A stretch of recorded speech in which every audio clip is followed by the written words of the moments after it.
මේ video series එකෙන් වෙන්නේ ෆිසික්ස් පාස් පේපර්ස් ටික ඩිස්කස් කරන එක. හරි. මම ගැන කියනවා නම් මම කලින්දු මොරටු එන්ජිනියරින් ෆැකල්ටි ෆස්ට් සෙම් එකේ ඉගෙන ගන්න කෙනෙක්. හරි. එතකොට මෙතනින් එහාට මේ ටික කරන්නේ මම. එතකොට හරි. අපි අද පටන් ගමු 2014 ඉඳන් පටන් ගමු. හරි.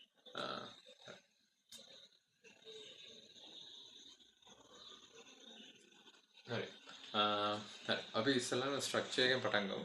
එතකොට පළවෙනි ස්ට්‍රක්චර්ඩ් එක ඔව් කවුරු හරි කරලා නැත්නම් කරලා එන්න. නෑ.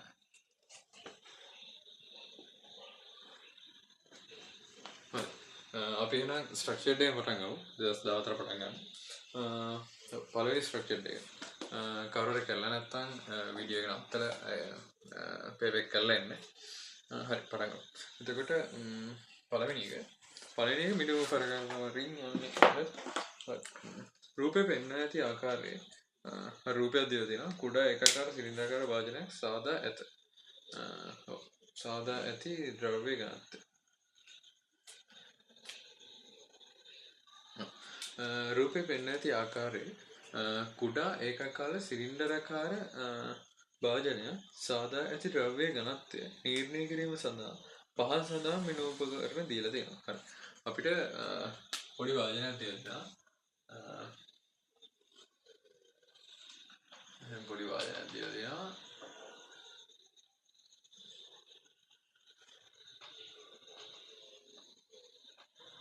හරි. දැන් පොඩි වාදනයක් දීලා තියෙනවා. ඒ වාදනේ ඝනත්වය තමයි හොයන්නේ. හරි. ඝනත්වය හොයන්න අපිට මෙන්න උපකරණ දෙකක් දීලා තියෙනවා. හරි. ඝනත්වය කියන්නේ ස්කන්ධය බෙදීම පරිමාණ. හරි. ඝනත්වය කියන්නේ ස්කන්ධය බෙදීම පරිමාණ. එතකොට මෙතන අපිට ඝනත්වය හොයන්න ඕනේ මොනවද? ඝනත්වය හොයන්න ඕනේ මේ දේ. හරි. මේ දේ හොයන්න අපිට මේක මනින්න දීලා තියෙනවා ඉලෙක්ට්‍රෝනික තුලාව. ඔව් ඉලෙක්ට්‍රෝනික තුලාව. හරි. මෙන්න මේ V හොයාගන්න අපිට දීලා තියෙනවා මෙන්න උපකරණය වර්නියර් කැලිපර්. හරි. වර්නියර් කැලිපරෙන් මෙන්න මෙයාගේ දිගවල් උසවල් මැල්ලා එයාගේ පරිමාණ අපිට ගන්න කරන්න පුළුවන්. ඒකෙන් එහෙම හොයන්න පුළුවන්. එතකොට ස්කන්ධයක් දන්නවා, පරිමාණයක් දන්නවා. ඝනත්වය හොයන්න පුළුවන්. හරි. එහෙම තමයි ඝනත්වය හොයගන්න තියෙන්නේ. මෙතනදී කියනවා පළවෙනි එක බලමු. මිනුම් ගැනීම සඳහා වර්නියර් කැලිපරයක් භාවිත කිරීමට පෙර ඔබ විසින් ගත යුතු ප්‍රථම පියවර මොකක්ද කියලා අහන්න. හරිද? හරි. එතකොට වර්නියර් කැලිපරයක් පාවිච්චි කරනදී පළවෙනිටම කරන්නේ මොකක්ද? මූලාංග දෝෂයක් තියෙනවද කියලා නැද්ද කියලා බලන්න ඕනේ. අර පළවෙනිට කියන්නේ පළවෙනි පාඩම මේක හරි. ඒතර මූලාංග දෝෂයක් තියෙනවද නැද්ද කියලා බලන්න. හරි. මූලාංග දෝෂ කියන්නේ මොකක්ද?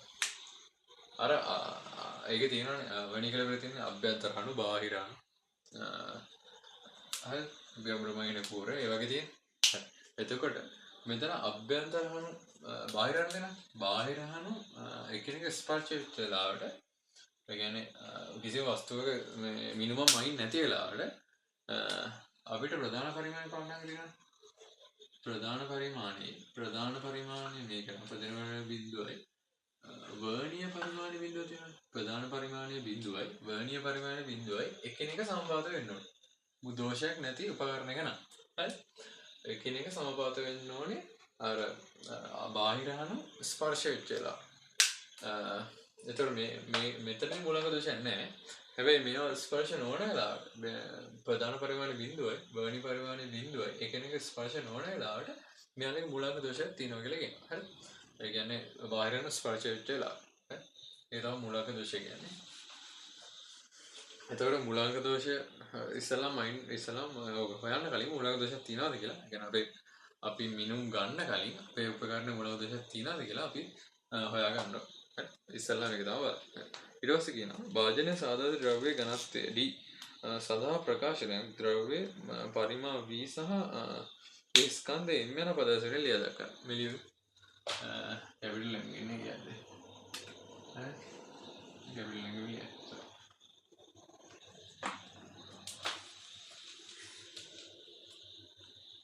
D සමානයි කැපිටල් M බෙදීම V. හරි. ඒක. ඊට පස්සේ කියනවා භාජනයේ බාහිර විස්කම්භය හා අභ්‍යන්තර විස්කම්භය යන බිඳුම් දෙකට අමතරව ද්‍රව්‍යයේ පරිමාණ නිර්ණය කිරීම සඳහා වර්නියර් කැලිපරයක් භාවිතයෙන් ඔබ ලබා ගන්න අනෙක් මිනුම් මොනවද? හරි. අනෙක් මිනුම් මොනවද කියලා අහන්න. ඒ කියන්නේ මේකේ දීලා තියෙනවලු මේකේ බාහිර විශ්කම්භය. ඔව්. මේ කියන්නේ විශ්කම්භ දෙක ගණන් කියන්නේ. ඒ කියන්නේ මේ කියන්නේ බාහිර අභ්‍යන්තර විශ්කම්භය මිනුම් දෙකට අමතරව. හරි. ඒ කියන්නේ බාහිර හා අභ්‍යන්තර විශ්කම්භය කියන මිනුම් දෙකට අමතරව මෙයාගේ පරිමාව හොයන්න අපිට ඕනේ මිනුම් මොනවද කියලා අහන්න. හරි. මේක ඇත්තටම සිලින්ඩර් නේ. එතකොට මේ සිලින්ඩර් එකක් තියෙන්නේ. එතකොට සිලින්ඩර් දෙකක් නෙවෙයි. මේ සිලින්ඩරයේ පරිමාණයෙන් මේ සිලින්ඩරයේ පරිමාව අඩු කරාම අපේ වස්තුවේ පරිමාණය නේද? එහෙමනේ ගන්න. හරි. එතකොට සිලින්ඩරයේ පරිමාව හොයන්නේ කොහොමද? 5RH නේ? 5RH. මෙන්න මේ යට කොටස වර්ගඵල වැඩි කරනවා ඔසේ. හරි. එහෙමනේ ගන්න. එතකොට 5RH. එතකොට 5R. එතකොට මේ R කියන්නේ විශ්කම්භය දන්නවනේ. විශ්කම්භය දන්නේ දාන්න. එතකොට විශ්කම්භ දෙක හොයන්නේ. එතකොට උසාවි දෙක තමයි. එතකොට මේ උසයි මේ උසයි ඕන. හරි. මේ උසයි වැඩි කරගෙන ඉන්න පුළුවන්. එතකොට මෙතනදී එතකොට මෙන්න මේ වස්තුවේ උසයි මෙන්න මේ වස්තුවේ ගැඹුරයි. හරි. උසයි ගැඹුරයි හොයන්නේ. හැබැයි මෙතන උත්තර තුනක් ගන්නනේ. උත්තර තුනක් ගන්න. අනික මොකක්ද? අනික උපකරණය. අනික තම මූලාංක දෝෂය. හරි. එතන මෙයාලා බලාපොරොත්තු වෙනවා උත්තරයක් විදිහට මූලාංක දෝෂයක් ඔයාලගේ මිනිමක් විතර ගන්න ඕනේ කියලා. හරි. එන්නේ එතනදී උත්තර තුනක් බලවත් වෙනවා. ඒ තුන තමයි. එතකොට මූලාංක දෝෂ එකක් උස මේ වස්තු උස එකක් වස්තුවේ ගැඹුර එකක්. ඒ තුන තමයි. හරි. ඊට පස්සේ වාජනීය සාධාරණ ද්‍රව්‍ය පරිමාව නිර්ණය කිරීම සඳහා ලබාගත් එක් මිනුම් කට්ටලයකට අදාළ සියලුම ප්‍රධාන හා වර්ණීය විහිදුම් පහසදන් 1 සිට 5 රූපවලින් දක්වා තියෙනවා. හරි. ඊට පස්සේ එක් මිනුම් ලබා ගැනීමට භාවිත කළ අදාළ කණු ගැඹුරුමයින කූර ආදී රූපේ දකුණු පසින් දක්වා තියෙනවා. හරි. වාජනීය උස එහි බාහිර විශ්කම්භයට වඩා විශාලයි කියලා දිය දෙනවා. හරි. වාජනීය උස බාහිර විශ්කම්භයට වඩා විශාලයි කියලා තමයි මම තියෙන්නේ. හරි. ඒක එහෙම කියලා ගන්න. හරි. ඊට පස්සේ ගන්න තියෙන්නේ රූප ටිකක් දීලා තිනවා. ඊට පස්සේ රූප නිවැරදිව හඳුනාගෙන ඒවා සීහි ඇති අවසීය දක්වා ඇති මිනුම් හා සම්බන්ධ කර දීදී ඔක සම්පූර්ණ කරන්න තියෙනවා. හරි. වගෝත් දීලා තිනවා. ඒක සම්පූර්ණ කරන්න තියෙනවා. හරි. හරි. ඊට පස්සේ හරි. පළවෙනි රූපේ යනවා. පළවෙනි රූපේ තියෙනවා. හරි. ඉස්සෙල්ලාම ඔයාලා මතක ඇති පාඨාංකයක් ගන්න වෙන කෙනෙක් පාඨාංක ගන්න කොහොමද? අපිට ඕනේ පාඨාංකයට කියන්නේ අපිට ඕනේ පාඨාංකය ගන්නෙ ඒ කියන්නේ පාඨාංකය ගන්නෙ ප්‍රධාන පරිමාණය කොටස් මේ ප්‍රධාන පරිමාණය කියන පාඨාංකය තියෙනවා. අන්න ඒ පාඨාංකය එකතු කරනවා වර්ණීය පරිමාණය කියන පාඨාංකය. හරි. ප්‍රධාන පරිමාණය පාඨාංකයට වර්ණීය පාඨාංකය එකතු කරලා අපිට සම්පූර්ණ ඕනේ පාඨාංකය ගන්න. හරි. හරි. එහෙම තමයි ගන්න. එතකොට මේක ප්‍රධාන පරිමාණය බිංදුව 1 මොකද තියනගේ දොර මෙතන වර්ණීය පරිමාණය තියෙනවා. වර්ණීය පරිමාණය තියෙනගේ හරි.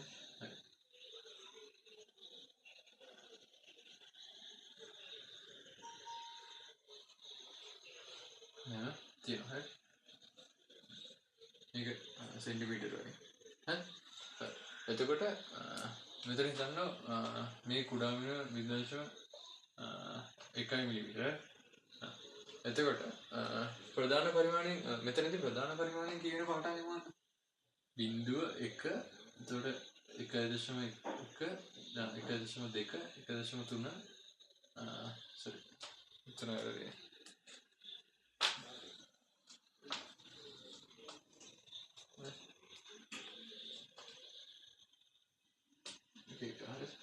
මෙතන බිංදුව 1 හරි. එතකොට මෙතන බිංදුවේ දැන් කියලා තියෙන්නේ. එතකොට බිංදුවේ ඉඳන් බිංදුව 0.5 එතකොට 0.6 0.7 0.8 0.9 තමයි සම්පාදක තියෙන්නේ.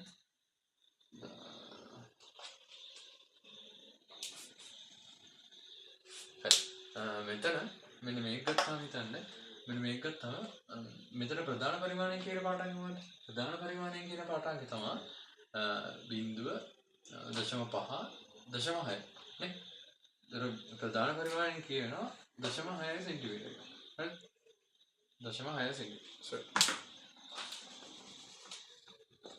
0.6 සෙන්ටිමීටර්. ඒකට එකතු කරන්න ඕනේ වර්ණීය පරිමාණය කියන පාඨාංකය. හරි වර්ණීය පරිමාණය කියන පාඨාංකය ගන්න කොහොමද? සමපාත වර්ණීය කොටස් ගන්න වැඩි කරනවා එයාගේ කුඩාම මිනිමය. හරි සමපාත වර්ණීය කොටස් ගන්න වැඩි කරනවා එයා කුඩාම මිනිමය. මෙතන සමපාත වර්ණීය කොටස් ගන්න කියන්නේ 1යි 2යි නේ 1යි 2යි සමපාත වර්ණීය කොටස් ගන්න 2යි. හරි ඒක වැඩි කරන්න ඕනේ එයා කුඩාම මිනිමය. මේක මිලිමීටර් වලින් 0.1යි සෙන්ටිමීටර් වලින් 0.01යි සෙන්ටිමීටර්. හරි මේ කියනවා එතකොට මේක ප්‍රධාන පරිමාණය පාඨාංකේ ප්‍රධාන පරිමාණය පාඨාංකයට අපි වර්ණීය පරිමාණ පාඨාංකය එකතු කරනවා. වර්ණීය පරිමාණ පාඨාංකය හොයන්නේ කොහොමද? සමපාත වර්ණීය කොටස් ගණන වැඩි කිරීම ඒකේ කුඩාම මිනිමය. කුඩාම මිනිමය 0.01 සෙන්ටිමීටර්. හරි. එතකොට මෙයාගේ කියවෙන පාඨාංකය මොකද්ද? 0.622 සෙන්ටිමීටර්. මෙන්න මේක තමයි පාඨාංකය. හරි. කොහොමද ඒක ප්‍රධාන පරිමාණික පාඨාංකයට එකතු කරනවා වර්ණීය පරිමාණයේ පාඨාංකය. ප්‍රධාන පරිමාණ පාඨාංකය එකතු කරනවා වර්ණීය පරිමාණ පාඨාංකය. වර්ණීය පරිමාණ පාඨාංකය හොයන්නේ කොහොමද? සමපාත වර්ණීය කොටස් ගන්න වැඩි කරනවා ඒ කුඩා මිනිමය. හරි. එහෙම තමයි පාඨාංකය. හරි. ගානේ තියෙන්නේ පළවෙනි එක බලන්න. පළවෙනි එකේ ප්‍රධාන පරිමාණයේ පාඨාංකය බිඳුව නේ පළවෙනි එකේ ප්‍රධාන පරිමාණයේ පාඨාංකය බිඳුව. ඒකට එකතු වෙනවා වර්ණීය පරිමාණයේ පාඨාංකය. වර්ණීය පරිමාණයේ කොටස් කීයක් සම්පාත වෙලා? වර්ණීය පරිමාණයේ කොටස් දෙකක් සම්පාත වෙලා. මම මෙයාගේ කුඩා මිනිමය වෙන්නේ මොකද? මේ කුඩා මිනිමය වෙන්නේ හිතන්න මිලිමීටරයක් කොටස් 10කට කළා. මිලිමීටරයක් කොටස් 10කට කළා. එතකොට මේ කුඩා මිනිමය මොකක්ද? 0.1 මිලිමීටර. හරි. සෙන්ටිමීටර වලින් කිව්වොත් 0.01 සෙන්ටිමීටර. හරි. එතකොට මේ කුඩා මිනිමය වෙන්නේ 0.01 සෙන්ටිමීටර. හරි. එතකොට පළවෙනි එකට යන්න. පළවෙනි මේ රෝමිලක්කම කියනවා. ඒකේ පාඨාංගය ගන්න පුළුවන්. ප්‍රධාන පරිමාණය කියන පාඨාංගේ බිඳුව සමපාත වර්ණීය කොටස් ගන්න 2යි. ඒ කියන්නේ වර්ණීය පරිමාණය කියන පාඨාංගය 2 වැඩි කිව්ව 0.01 සෙන්ටිමීටර. එතකොට ඒකෙන් කියන්නේ 0.02 සෙන්ටිමීටර. හරි. ඔයාලා 0.02 සෙන්ටිමීටර. හරි. පළවෙනි කියන්නේ මොකද්ද? ඒ ප්‍රධාන පරිමාණයට එකතු කරනවා වර්ණීය පරිමාණයේ පාඨාංගය. ඊපස්සේ ඒක සමානයි. අපේ පාඨාංගය 0.02 සෙන්ටිමීටර. හරි. ඒතර එයාගේ පරිමාණ පාඨාංගය. ඒ පාඨාංගය 0.02 පෙන්වන පාඨාංගය 0.02 සෙන්ටිමීටර. හරි. ඊළඟ ඒකේ හණු දෙක ස්පර්ශ වෙච්ච වෙලාවට තමයි එහා පැත්තට බලන්න. ඒකට දකුණු පැත්තෙන්. ඒක දකුණු පැත්තේ එයාගේ හණු දෙක ස්පර්ශ වෙච්ච වෙලාවේදී තමයි පාඨාංගය රද්ද නේ. හණු දෙක ස්පර්ශ වෙච්ච වෙලාවේ අගයක් කියනවනේ මොකක්ද? මෙයාගේ මූලාංක දෝෂය. මෙයාගේ කියන්නේ මූලාංක දෝෂයක් තියෙනවා. හරි. ඒතර මේක මෙයාගේ මූලාංක දෝෂය.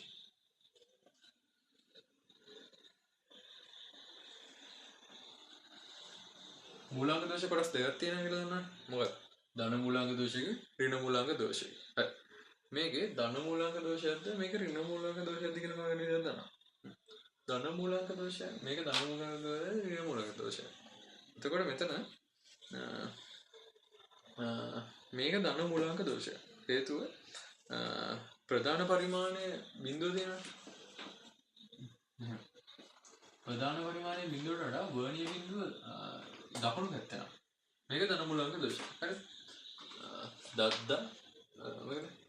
දද්දා වාත නැහැ කියලා ගන්න. ඒක හිතන්න බෑ විතරනේ. හරි. එතකොට මෙතනදී ධන මූලාංක දෝෂය තියෙනවා. ධන මූලාංක දෝෂය වෙන්නේ ප්‍රධාන පරිමාණයේ බිඳුව වර්ණීය පරිමාණයේ බිඳුව වර්ණීය පරිමාණයේ බිඳුව ප්‍රධාන පරිමාණයේ බිඳුවට දකුණු පැත්තේ තියෙනවා. එතකොට මේක ධන මූලාංක දෝෂයක්. ඍණ මූලාංක දෝෂය වෙලාවට ප්‍රධාන පරිමාණයේ බිඳුව වර්ණීය පරිමාණයේ බිඳුව ප්‍රධාන පරිමාණයේ බිඳුවට වඩා ඒ කියන්නේ වම් පැත්තේ තමයි. එතකොට දකුණු පැත්තේ ධන කියලා මොකද? දකුණු පැත්තේ ධන. දකුණු පැත්තේ ධන. දැන් ඒක දකුණු පැත්ත නම් ධන මූලක දෝෂය. දකුණු පැත්තේ නම් ධන. හරි. දකුණු පැත්තේ නම් ධන. දකුණු පැත්තේ නම් ධන. හරි. දකුණු පැත්තේ ධන මූලක දෝෂය. මේ වර්ණීය පරිමාණ බිඳුව දකුණු පැත්තේ නම් ප්‍රධාන පරිමාණයට වඩා ඒක ධන මූලක දෝෂය. එච්චරම මතක ගන්න. හරි. හරි පැත්ත නම් හරි. මේක තමයි මොන මූලක දෝෂයද? ධන මූලක දෝෂය. හරි. එතකොට මේක ධන මූලක දෝෂය. හරි. අන්න ඒක ධන මූලක දෝෂය. හේතුව අර මේ අර බාහිරාණු ස්පර්ශ වෙනවට ස්පර්ශ වෙච්ච වෙලාවට ඒකේ මේ අගයක් එනවා. එතකොට ඒක මූලක දෝෂයක්. ඒක ධන මූලක දෝෂයක් වෙන්නේ. අරක දකුණු පැත්තේ තියෙන හරි. හරි. ඒක කෙටි ක්‍රමයක් විදිහට කිව්වේ. හරි. ඊට පස්සේ ඊළඟ එකේ හරි ඊළඟ දෙවෙනි එකේ ප්‍රධාන පරිමාණ පාඨාංකය මොකක්ද? දෙවෙනි එකේ ප්‍රධාන පරිමාණ පාඨාංකය ප්‍රධාන පරිමාණ පාඨාංකය පෙන්වන්නේ 2 සෙන්ටිමීටර. ඒකට එකතු වෙනවා වර්ණීය පරිමාණයේ පාඨාංකය. වර්ණීය පරිමාණයේ පාඨාංකය වර්ණීය පරිමාණයේ සමපාත කොටස් ගන්න කියන්නේ 2යි. ඒක වැඩි වෙනවා කුඩා මිලිමීටර 2.2 සෙන්ටිමීටර. හරි. අන්න ඒකට එහා පැත්තේ තියෙන ඒක දැන් බලන්න එතකොට ඒකම වෙලා තින්නේ ඒ මිනිමම් වෙලා තින්නේ බාහිර අණු වලින් හරි. එතකොට ඒක විස්කම්භයක් හරි උසක් හරි වෙන්න පුළුවන් නේ. හරි. ඒක එහෙම තියෙනවා. එතකොට තුන්වෙනි එක තුන්වෙනි එකේ තියෙන්නේ තුන්වෙනි එකේ ප්‍රධාන පරිමාණ පාඨාංකය 1.6 සෙන්ටිමීටර. ධන ඒකට එකතු වෙනවා ප්‍රධාන වර්ණීය පරිමාණ පාඨාංකය සම්පාද වර්ණීය කොටස් ගන්න 2යි. ඒක වැඩි කරනවා 0.01 සෙන්ටිමීටර. ඊට පස්සේ ඒක සමාන 0.6 සෙන්ටිමීටර. මේක මල්ලා තියෙන්නේ අභ්‍යන්තර හණු වලින්. අභ්‍යන්තර වල උතර මයින්ඩ් තියෙන්නේ මොකක්ද? අභ්‍යන්තර වල උතර මයින්ඩ් තියෙන්නේ අභ්‍යන්තර විශ්ල. හරි. ඒක තමයි අභ්‍යන්තර විශ්ලය. උතන මයින්ඩ් තියෙන්නේ ඒක අභ්‍යන්තර විශ්ල. හරි. මේක සම්පූර්ණ ලියන්න අභ්‍යන්තර විශ්ල කියලා. නේ? ඊට පස්සේ ඊළඟ එකේ ප්‍රධාන පරිමාණ පාඨාංගය මොකක්ද? හතරවෙනි එකේ ප්‍රධාන පරිමාණ පාඨාංගය 3 සෙන්ටිමීටර නේ. ඔව් 3 සෙන්ටිමීටර. ඒකේ සමපාත වර්ණීය කොටස් ගන්න 2යි. ඒක වැඩි කරනවා 0.01 සෙන්ටිමීටර. ඊට 3.02 සෙන්ටිමීටර. මේක මල්ල තියෙන මොනවද? මේක මල්ල තියෙන ගැඹුරම එන කූරේ. ඒ කියන්නේ ගැඹුරම එන කූරේ මල්ල දෙනවා. ඒක තමයි ගැඹුරම එන්නේ කියන්නේ. ගැඹුරම එන්නේ. ඊට පස්සේ පස්වෙනි එකේ ප්‍රධාන පරිමාණ පාඨාංකය 3.5. හරි. පස්වෙනි එකේ ප්‍රධාන පරිමාණ 3.5 සෙන්ටිමීටර. ඒකේ ප්‍රධාන ඒකේ සමපාත වර්ණීය කොටස් ගන්න හතරයි. ඒක වැඩි වෙනවා කුඩා මිලිමීටර 0.1 සෙන්ටිමීටර. ඊට පස්සේ ඒක සමාන වෙනවා ඒක 3.5 සෙන්ටිමීටර. ඒක මල්ල තියෙන්නේ බාහිර හණු වලින්. හරිද? එතකොට ඒක උස හරි බාහිර විස්කම්භය වෙන්න ඕන. හරි. එතකොට මේ දෙක හොයාගන්නේ කොහොමද? මේක කියලා තියෙනවා සටහන අර ඉස්සෙල්ල සටහනක් තිබ්බේ. ඒක සටහනේ කියලා තිබ්බා. වාජනයේ උස එහි බාහිර විස්කම්භයට වඩා විශාලයි. වාජනයේ උස එහි බාහිර විස්කම්භයට වඩා විශාලයි. මේ දෙක එකක් උස හරි බාහිර විස්කම්භය හරි. එතකොට මේකෙන් වැඩි මොකද? උස නේ සටහන දීලා තියෙනවා. එතකොට මේක උස. මේක මොකද්ද? බාහිර විස්කම්භය. හරි. මේක කෙටි ලියන මේ දිග ලියන්න. එතකොට බාහිර විස්කම්භය මේක. අභ්‍යන්තර විස්කම්භය මේක. ගැඹුර මේක. උස මේ විදිහටමයි. හරි. මෙතන පොඩි අවුලක් තියෙනවා. මේවා මේ විදිහට ගත්තට මෙන්න මේවා නිවැරදි නෑ. නේ මෙන්න මේ මෙන්න මේ යගේ නිවැරදි නෑ. හේතුව මොකද? මූලාංග දෝෂයක් තියෙනවා. නේ? ඒතර මූලාංග දෝෂයක් තියෙන නිසා මම මේ මැනපු පාඨාංග විතරයි නේ. මැනපු පාඨාංග විතරයි. ඒතර මූලාංග දෝෂයක් තියෙන හින්දා මේ පාඨාංගේ මොකක්ද වෙන්නේ? මෙතන ධන මූලාංග දෝෂය. ධන මූලාංග දෝෂයක් නම් නිවැරදි පාඨාංග ගන්න මොකද කරන්නේ? ඍණ මූලාංග ශෝධනයක් කරන්න. ඍණ මූලාංග ශෝධනය කියන්නේ මොකද්ද? මෙන්න මේ 0.02 අඩු කරන්න ඕනේ මෙන්න මේ පාඨාංක වලින්. මේ පාඨාංක අතරේ 0.02 අඩු කරන් ගියාම අපිට නිවැරදි පාඨාංක එනවා. හරි. එතකොට මම නිවැරදි පාඨාංක කියන්නම් මෙතන කියන්න.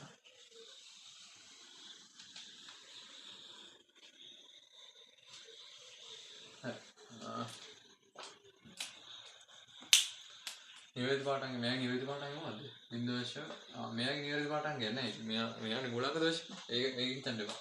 එතනට ඉඩ මෙයා නිවැරදි පාඨාංක නැහැ. එතකොට මෙයාගේ නිවැරදි පාඨාංක තියෙනවා. මෙයා බාහිර විශ්කම්බේ. මෙයාගේ නිවැරදි පාඨාංක මොකද්ද? මෙයා ධන මූලාංක දෝෂයක් එකෙන් කරන්න ඕනේ ධන මූලාංක දෝෂයක්. එතකොට ධන මූලාංක දෝෂයට කරන්න ඕනේ ඍණ මූලාංක ශෝධනය. එතකොට මේකෙන් මේක අඩු කරන්න. හරි. එතකොට 0.02 සෙන්ටිමීටර. හරි. බාහිර විශ්කම්බේ හරි නිවැරදි එක මේක. හරි. එතකොට මේක අභ්‍යන්තර විශ්කම්බේ. අභ්‍යන්තර විශ්කම්බේ අඩු කරන්න ඕනේ 0.02. එතකොට මෙතන එනවා 0.02 සෙන්ටිමීටර. හරි. මේකෙන් අඩු කරන්න ඕනේ.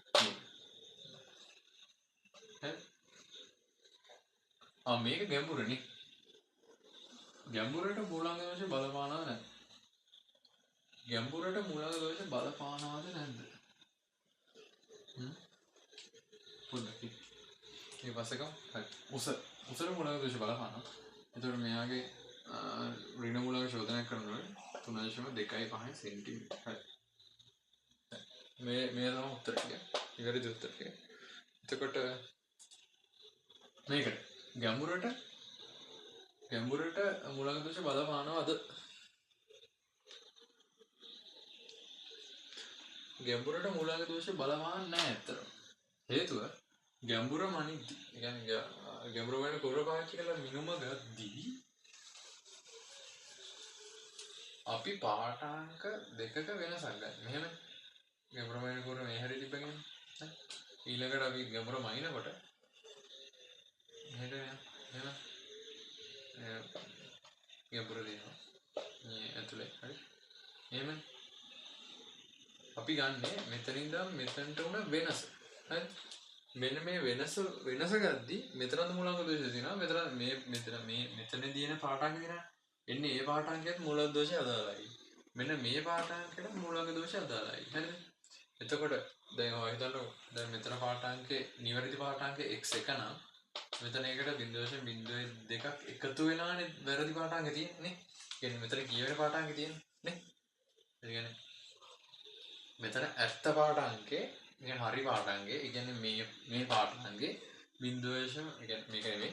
කියන්නේ මේක හිතන්න ඕනේ. මේක නිවැරදි පාඨාංකය. මෙන්න මේ නිවැරදි පාඨාංකේ x1 නම් වැරදි පාඨාංකය මොකක්ද? ඒ කියන්නේ අරකින් කියවෙන පාඨාංකය මොකද්ද? ඒකට 0.02 එකතු කළානේ. මෙතනත් එහෙම x කියන්නේ නිවැරදි පාඨාංකය. ඒකට 0.02 එකතු වෙලා මෙතනින් කියවෙන්නේ. හරි? ඒක තමයි මේ. මෙතනදී නිවැරදි පාඨාංකය x2 නම් ඒකට 0.02ක් එකතු වෙලා තමයි මෙතනදී කියවෙන්නේ. නේ? ඒතර ඒ දෙක අතර වෙනස ගද්දී මෙන්න මේකට මේ කැපිලා යනවනේ. නේ? මෙන්න මේකට මේක කැපිලා යනවා. එතකොට ඒ වෙනසෙන් එන උත්තරයමයි මූලාංග දෝෂෙන් පාවිච්චි නොකර ඒ කියන්නේ මූලාංග දෝෂ කැපිලා යනවා. ඒක කිසිම බලපෑමක් එන්නේ ගැඹුරමයි.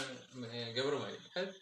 එතකොට කිසිම බලපෑමක් එන්නේ. ඒක නිසා ගැඹුරමයිදී ඇත්තටම මෙන්න මේකමයි උත්තරේ එන්නේ. නේ? මේකයි උත්තරේ එන්නේ. හැබැයි මාකින් එකේ දීලා තින්නේ මේක නෙවෙයි. මේකටත් ලකුණු දීලා තියෙනවා. මේකෙන් අඩු කරලා ලකුණු දීලා තියෙනවා. ඒ කියන්නේ මේ 3.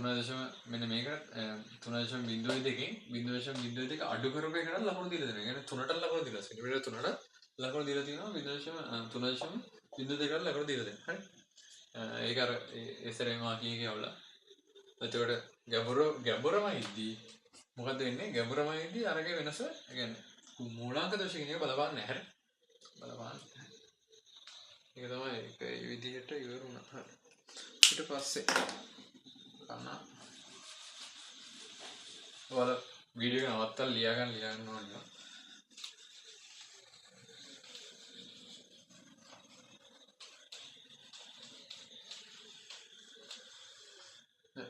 ඊට පස්සේ කියනවා ඉහත වගුවේදී දී ඇති සංකේත x1 x2 x3 x4 ඇසුරෙන් භාජනය සාධක ද්‍රව්‍ය පරිමාව වී සඳහා ප්‍රකාශනය ලිය අපි භාජනය කොමුත් තිබේ තිබ්බා ටයිම් ගතයි පොඩ්ඩක් මම තිබ්බේ ෆොටෝ ඉන්න එහෙම තිබ්බා මෙහෙම තිබ්බා එහෙම තිබ්බා මෙහෙම තිබ්බා එහෙම තිබ්බා එහෙම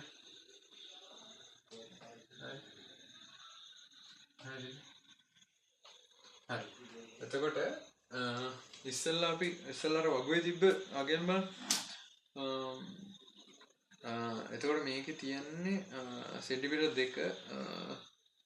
නෑ අපි ඉස්සෙල්ලා ගත්තේ x එක පිළිවෙලට ගත්තේ එතකොට x එක ආවේ බාහිර විස්කම්භය x2 ආවේ අභ්‍යන්තර විස්කම්භය x3 ආවේ ගැඹුර x4 ආවේ උස හරිද අර ගත්ත පිළිවෙල තමයි ඒක මට ඉස්සෙල්ලා ලියන්න බැරි වුණා හැබැයි අර ඒ පිළිවෙලටමයි එන්නේ හරි එතකොට අපි ලියන පිළිවෙලටමයි x x2 x3 තියෙනවා මේ වගුවේ නම් තියෙන හරියට මේ පිළිවෙල ඒ තමයි ඉස්සෙල්ලා ලිය පිළිවෙල අර මිනිමම් ඒ පිළිවෙල හරි එතකොට මේ ඒ විදිහට දාගන්න තියෙන්නේ x එක කියන්නේ බාහිර විස්කම්භය x1 කියන්නේ මේක බාහිර විස්කම්භය x2 කියන්නේ අභ්‍යන්තර විස්කම්භය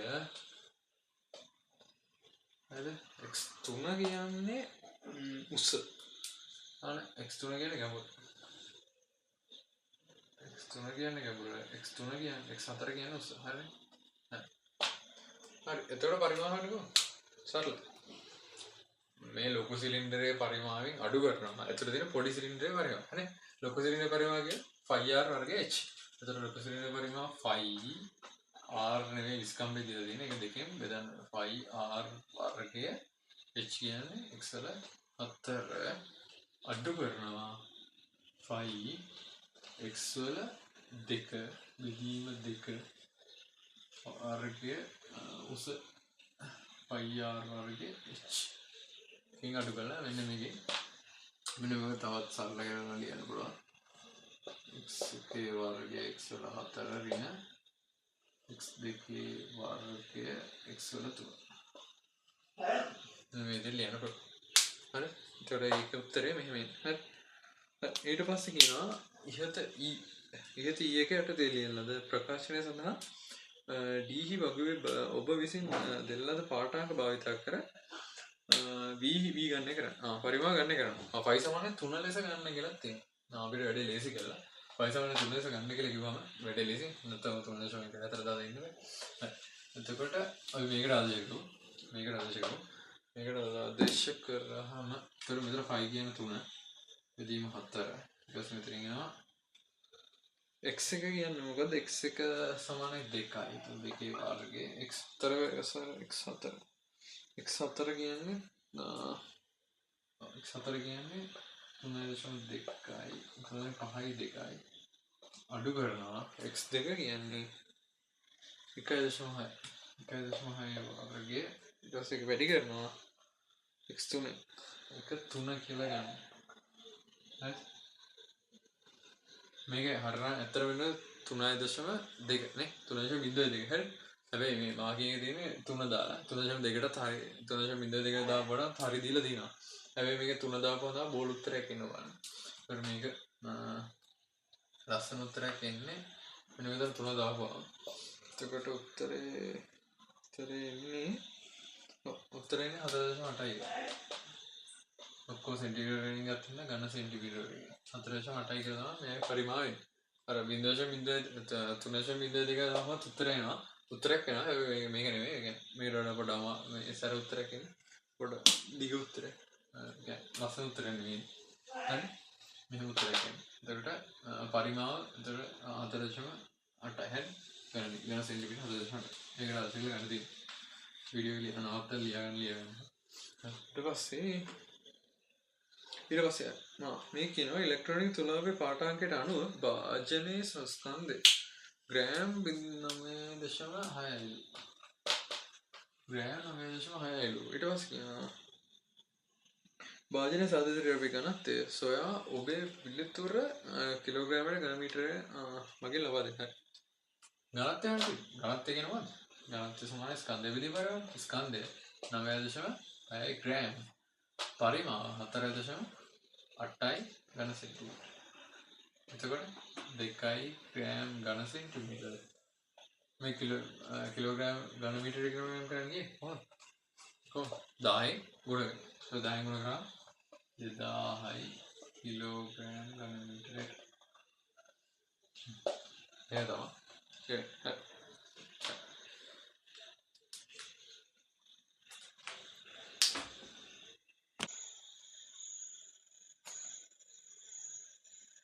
හරි. අපි දෙවෙනි ස්ට්‍රක්චර් එක බලමු. හරි. ඒක කියනවා විද්‍යුත් ක්‍රමයෙන් භාවිත කර ජලයෙහි වාෂ්පීකරණයේ විශිෂ්ට ප්‍රතිතාපය සෙවීම සඳහා පරීක්ෂණයක් සැලසුම් කර සිදු කළ යුතුව ඇත. මෙම කාර්ය සඳහා භාවිතා කළ යුතු නම් කරන ලද අයිත්තම් සහිත පරීක්ෂණාත්මක සැකස්මක් එක රූපේ පෙන්වලා දෙනවා. එක රූපේ පෙන්වලා දෙනවා. සංඛ්‍යාක උෂ්ණත්වමානය, සංඛ්‍යාක විරාම ඝටිකාව, ඉලෙක්ට්‍රෝනික තුලාවක්, රික්තක රිදී ආලේපක දීබිත්ති රික්තක භාජනයක් තියෙනවා. ඒ වගේම මේක විද්‍යුත් කිල්ලුම් තාපකයක් වගේම තර්මිස්ටරයකට පාවිච්චි කරලා දෙනවා. හරි. පරීක්ෂණාත්මක ක්‍රියාපිළිවෙල දීලා දෙනවා. ඒතර මේක කියනවා ඉලෙක්ට්‍රෝනික තුලාව මත තබා ඇති රිදී ආලේපක දීබිත්ති රික්ත භාජනයක ප්‍රමාණවත් තරම් ජලය එකතු කරන්න. එතකොට විද්‍යුත් ගිලුම් තාපකයේ ස්විච් එක දාන්නලු. හරි. ඊට පස්සේ තාපාංකයේදී ජලය හොඳින් නැටීමට පටන් ගත් පසු කිසියම් මොහොතකදී ඒක කාලය t = 0 කියලා ගන්නලු. සංඛ්‍යාක විරාම ඝටිකාව ක්‍රියාත්මක කර ඒ මොහොතේදී ඉලෙක්ට්‍රෝනික තුලාවේදී කියවීම m නෝට් කියලා ගන්නලු. සටහන් කර ගන්නලු. සුදුසු t කාලයකට පසු නැවතත් තුලාවෙහි පාඨාංගය සටහන් කර ගන්නලු. ඒක m නෝට් කියලා ගන්නලු. ඒ ස්කන්ධය අඩු වෙනවා මේ රත් කරද්දී. හරි. ස්කන්ධය රත් වෙනවා වාෂ්පයෙන් ස්කන්ධය අඩු වෙනවා. හරි. ඊට පස්සේ මේක සඳහා පාඨාංක කිහිපයක් අවශ්‍ය නම් පරීක්ෂණය නොනවත්වා දිගටම සිදු කර කාලය t 2t 3t 4t සහ 5t ඉදී තුලාවේ අනුයත පාඨාංග සටහන් කරගන්න. ඊට පස්සේ පළවෙනි එක කියනවා ඊට ක්‍රියාපිළිවෙලට අනුව පරීක්ෂණය සිදු කිරීමේදී රූපයේ සලකුණු කර ඇති A හෝ B ඒ කියන්නේ ජල මට්ටම් දෙක ලකුණු කරලා තියෙනවා. A හෝ B අතරින් කුමන මට්ටම යොදා ගුණ මට්ටමේ ජලය පිරවිය යුතුද යෝජනා කරන්න. ඔබේ තේරීමට හේතු දෙකක් දෙන්න. ජලය නටන විට භාජනයෙන් ඉවතට නොවැටෙන බව උපකල්පනය කරන්න. හරි. අපි ගන්න ඕනේ මෙතන A මට්ටම. හේතු දෙකක්. හේතු තමයි ජලය වාෂ්ප වෙනකොට වාෂ්පීභවනය වෙනවානේ. හරි. ජලය වාෂ්ප වෙනකොට වාෂ්පීභවනයෙන් අභ්‍යන්තර බිත්ති තියෙනවා. ඒ අභ්‍යන්තර බිත්ති වල ජල වාෂ්ප තැන්පත් වෙන එක වළක්ව ගන්න වගේම තැන්පත් වෙන වළක්ව ගැනීමට ඒ පාවිච්චි කරනවා. ඒ ලක්ෂ්‍ය පාවිච්චි කරන හේතුවක්. ඒ කියන්නේ වාෂ්පීකරණය වෙනකොට අර වාෂ්පීභවනයක් තියෙනවා. ඒ වාෂ්පීභවනය වෙද්දී අර අභ්‍යන්තර බිත්තියේ තැන්පත් වෙන ජල වාෂ්ප තැන්පත් නොවෙන ඒ පාවිච්චි කරනවද B පාවිච්චි කරනවට තවත් වැඩි තේරෙනවද? ඒක වර්ග වල තවත් තවත් වැඩිපුර ජල වාෂ්ප තැන්පත් වෙනවා. අර ඒක අඩු වෙන්න ඒ පාවිච්චි කරනවා. හරි. ඒ වගේම අර ගිල්ලුම් තාපකය ජලය සම්පූර්ණයෙන්ම ගිලිද කියන එක තහවුරු කරගන්න ඒ පාවිච්චි කරන එක හොඳයි. ඒ කියන්නේ ගිල්ලුම් තාපකයේ ජලය සම්පූර්ණයෙන්ම ගිල්ල තියෙනවා කියන එක සම්පූර්ණයෙන්ම අපි දෙන තාපය ජලය රත් කරන්න වෙනවා කියන එක. එතකොට ඒක තහවුරු කරගන්න ඒ ලක්ෂ්‍ය ගන්න එක හොඳයි. ඊට පස්සේ කියනවා රිදේ ආලේපිත දීබිත්ති රික්ත භාජනය තාප හානිය අඩු කරන්න කෙසේද? හරි. එතකොට රික්තයක් තියනවා කියන්නේ තාප සංනයනනවා තියෙනවා. තාප සංවහනය වෙනවා තියෙනවා. ඒ වගේම තාප සංනයනය සංවහනයෙන් වෙන තාප හානිය අඩු වෙනවා. ඒ වගේම රිදී ආලේප කරපුවාම විකිරණයෙන් සිදුවන තාප හානිය තව අන්න ඒක තමයි එතෙන්ට එන්නේ. ඊට පස්සේ කියනවා උෂ්ණත්වය මැන ගැනීම සඳහා භාවිතා කරන්නේ තර්මිස්ටරේ කුමන ගුණාංගයදයි දක්වා උෂ්ණත්වය සමග එය එම ගුණාංගය වෙනස් වන්නේ කෙසේදයි සඳහන් කරන්න. තර්මිස්ටරේ මොකක්ද ගුණාංගය? තර්මිස්ටරේ ගුණාංගය ප්‍රතිරෝධකතාවය. හරි. එතකොට ඒ විචලනයේ ප්‍රතිරෝධකතාවය. හරි. මෙතනදී අහනවා එම ගුණාංගය වෙනස් වන ආකාරය. ඒ කියන්නේ උෂ්ණත්වය වැඩි වෙද්දී ප්‍රතිරෝධකතාවය අඩු වෙනවා. හරි. එතකොට ප්‍රතිරෝධය අඩු වෙනවා. ප්‍රතිරෝධය අඩු වෙනකොට සන්නායකතාව වැඩි වෙනවා. අන්න එහෙම තමයි එයාගේ ගුණාංගය වෙනස් වෙන්නේ. හරි. ඒක තමයි තර්මිස්ටරේ වෙන්නේ. සරලයි. ඊට පස්සේ විද්‍යුත් තාපකයේ ජවය විද්‍යුත් තාපකයේ තියෙනවා. ඒකේ ජවය විද්‍යුත් තාපකයේ තියෙනවා. ඒකේ ජවය වොට් වලින් P නම්ද ජලය නට හිමාලය ලෙස ඉවත් වීමට ගතවන කාලය T නම්ද ජලයේ වාෂ්පීකරණයේ විශිෂ්ට ගුප්තතාපය L සඳහා ප්‍රකාශනයක් P T සහ ඉහත පරීක්ෂණාත්මක ක්‍රියාපිළිවෙල යටතේ මනින ලද M නෝඩ් සහ M1 යන රාශීන්ගෙන් ලියා දක්වන්න. හරි. එතකොට වාෂ්පීකරණයේ විශිෂ්ට ගුප්තතාවය අපිට කියන්න පුළුවන්. එතකොට Q සමානයි ML. හරි. එතන පිටට තා. එතන වෙන තා. ඊට පස්සේ P කියන්නේ අපිට ඒකක කාලයකදී ඒකක කාලයේ ෂය වෙන තාපය හානි වෙන තාපය කියන්නේ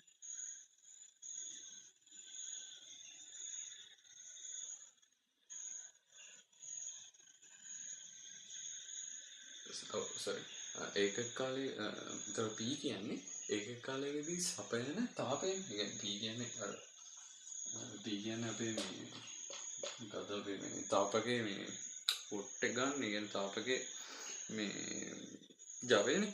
ඒතර තාපකයේ ජවය කියන්නේ T කාලයකදී සපයන තාපය තමයි මේ P කියන්නේ. එතකොට මට මේ මෙතන Qට ml දාන්න පුළුවන්.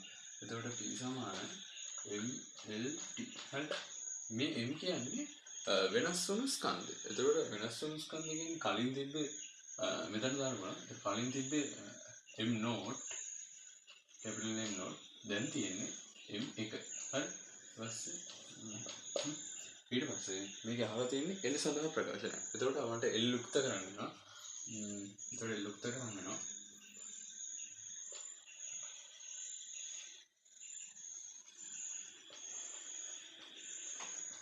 මේක තමයි අන්තිමට. හරි. ඊට පස්සේ කියනවා එතකොට මේ උත්තරේ දෙනවා ලබනවා වෙනවා.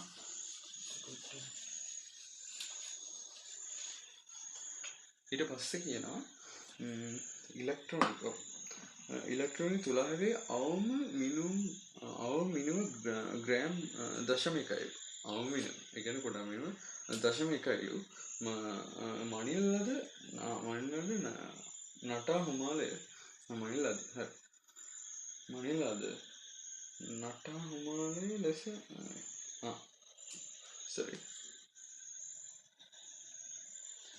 ඉලෙක්ට්‍රෝනික තුලාවේ අවම මිනුම ග්‍රෑම් 0.1 නම් මනිල්ලද නටා හිමාලය ලෙස ඉවත් වූ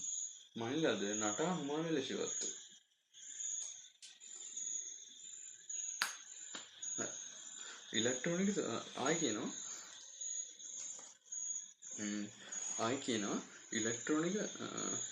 ඉලෙක්ට්‍රෝනික තුලාවේ අවම මිනුම ග්‍රෑම් 0.1 නම් මනිල්ලද නටා හිමාලය ලෙස ඉවත් වූ ජලස්කන්ධයේ භාගික දෝෂය 1/100යි වීම සහතික කරනුවස් නටවා ඉවත් කළ යුතු ජලයේ අවම ස්කන්ධය කුමක් වියද? ඒ කියන්නේ භාගික දෝෂය 1/100 වෙන්න ඉවත් වෙන්න ඕනේ ජල ස්කන්ධයන්. හරි. ඔව්. ඉවත් වෙන්න ඕනේ ජල ස්කන්ධය තමයි. එතකොට භාගික දෝෂය තමයි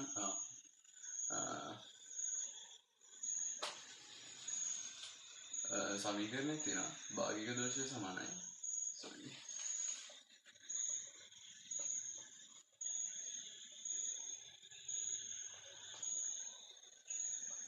භාගික දෝෂය සමානයි කුඩාම විදීම මනින මිදුළු.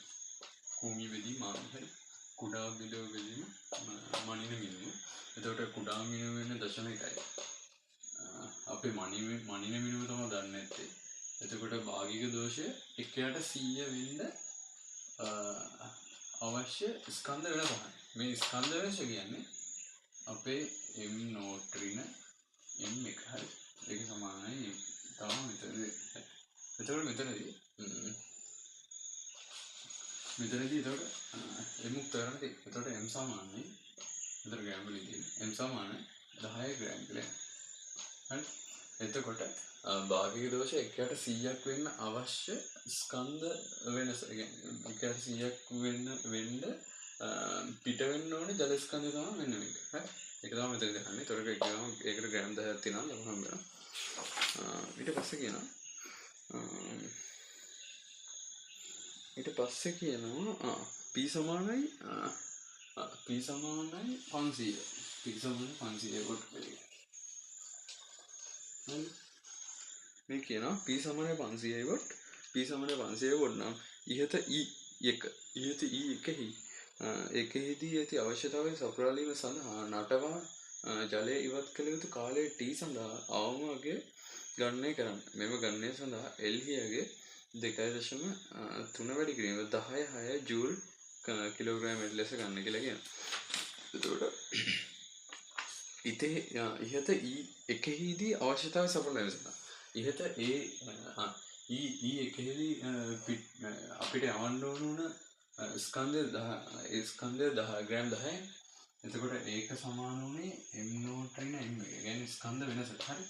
එතකොට අපි ඉස්සෙල්ලා L උක්ත කරා pt බෙදීම m නෝට් ඍණ m කිය. හරි. දැන් මේක තමයි m කිය. නේ? මේකට තමයි ඔය m කියලා මේ කිය. හරි. එතකොට මේක 10යි.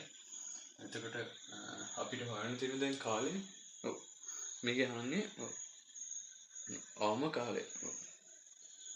ජලය ඉවත් යුතු කාලය t සඳහා අවම අගය ගණනය කරන්න කියලා තියෙනවා.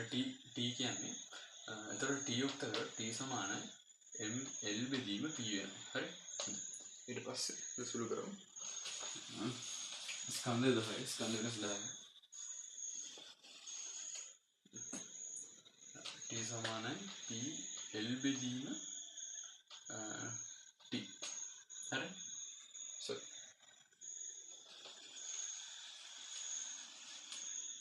ඉස්සර සමීකරණය මෙහෙම. එතකොට ඉස්සරලා එක තමයි L සමානයි p t බෙදීම m නෝට් ඍණ m1. හරි. එහෙම නේද? ඊට පස්සේ මෙන්න මේකට ගන්න පුළුවන් මට m කියලා. හරි. ඉස්සරලා ගත්තේ ඒ කියන්නේ ස්කන්ධ වෙනස තමයි m. හරි. ඊට පස්සේ m අපිට ආව ග්‍රෑම් 10යි කියලා. එන්නේ අවශ්‍යතාවයට තමයි අපි t හොයන්නේ. හරි. එන්නේ අවශ්‍යතාවය සපුරන විදිහට තමයි අපි t හොයන්නේ. ඒතකොට t උක්ත කරොත් m l බෙදීම p වෙනවා. හරි. ඊට පස්සේ t සමානයි m කියන්නේ 10 ග්‍රෑම්. 10 ඍණ 3යි කිලෝග්‍රෑම්. ඊට පස්සේ මේක 2.3 වැඩි කිරීම 10 6යි ජූල් කිලෝග්‍රෑමයට. ඊපස්සේ එක බෙදනවා p 500යි වොට්. හරි.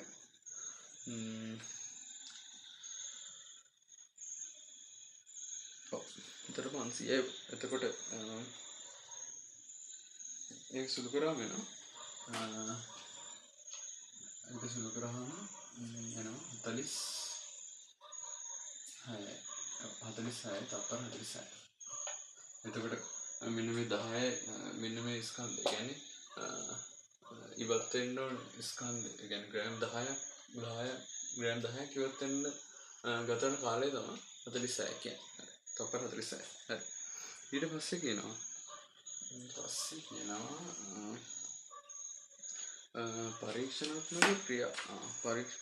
පරීක්ෂණාත්මක ක්‍රියාපිළිවෙල අංක 5 යටතේ ගන්නා ලද දත්ත භාවිතා කර කාලය t මිනිත්තු සමග වාෂ්පීකරණය වූ ජලයේ ස්කන්ධය ග්‍රෑම් වලින්හි ප්‍රස්ථාරයක් අඳින ලද අතර පස්තාරයේ ලක්ෂණයකට අනුරූප කණ්ඩාංක අපිට හම්බුනාලු 2.26 8.106 එල්ලියගේ ගන්න එක 5 යටතේ 5ේදී කිව්වේ M1 සඳහා පාඨාංග කිහිපයක් අවශ්‍ය නම් පරීක්ෂණ නොනවත්වා දිගටම සිදු කර කාලය මෙන්න මේ කාලවලදී තුලාගේ අනුගත පාඨාංග සටහන් කරගෙන තියෙනවා. හරි. එතකොට අපි කාලයත් එක්ක ස්කන්ධ වෙනස තමයි අතර මේ පස්තාරගත කරන්න ඕනේ. ඒ කියන්නේ මෙතනදී විචලනය වෙන්නේ කාලයත් එක්ක ස්කන්ධය. එතකොට කාලයත් එක්ක අතන විචලනය මොකද්ද? M එකනේ. කියන්නේ M කියන්නේ M නෝට් කියන මුලින් තිබ්බ එක. ඒක වෙනස් වෙන්නේ නැහැ. ඒක මුලින් තිබ්බ එක. ඊට පස්සේ M එක තමයි හැම වෙලේම වෙනස් වෙන්නේ. කියන්නේ M එක ටිකට පස්සේ M එක බැලුවොත් ආය වෙනස් වෙනස් එහෙම. හරි. කාලයත් එක්ක M එක සම වෙනස් වෙන්නේ. හැබැයි මේ පස්තාරගත කරන්නේ මෙන්න මේ දෙකේ වෙනස ඇත්තට. හරි. එතකොට අපි ඉස්සෙල්ලා සමීකරණ ගත්තා වගේ ඉස්සෙල්ලා සමීකරණ ගත්තා නම් L සමානයි PT බෙදීම කැපිටල් M දින කැපිටල් N එක. හරි. මෙහෙම. එතකොට මේක උත්තර කරනවා මට එනවා M නෝට් ඍණ M එක සමානයි P බෙදීම T වාරය P බෙදීම L වාරයක් L වාරයක්. හරි.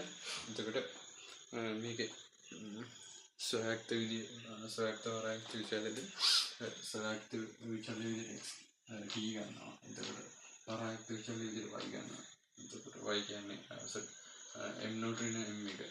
එතකොට y සමානයි mx ආකාරයේ වස්තාරය මට එනවා. හරි. y සමානයි mx ආකාරයේ වස්තාරය. හරි. y සමානයි mx ආකාරයේ වස්තාරයක් මට ඒ වස්තාරේ ලක්ෂ දෙකක් දීලා තියෙනවා.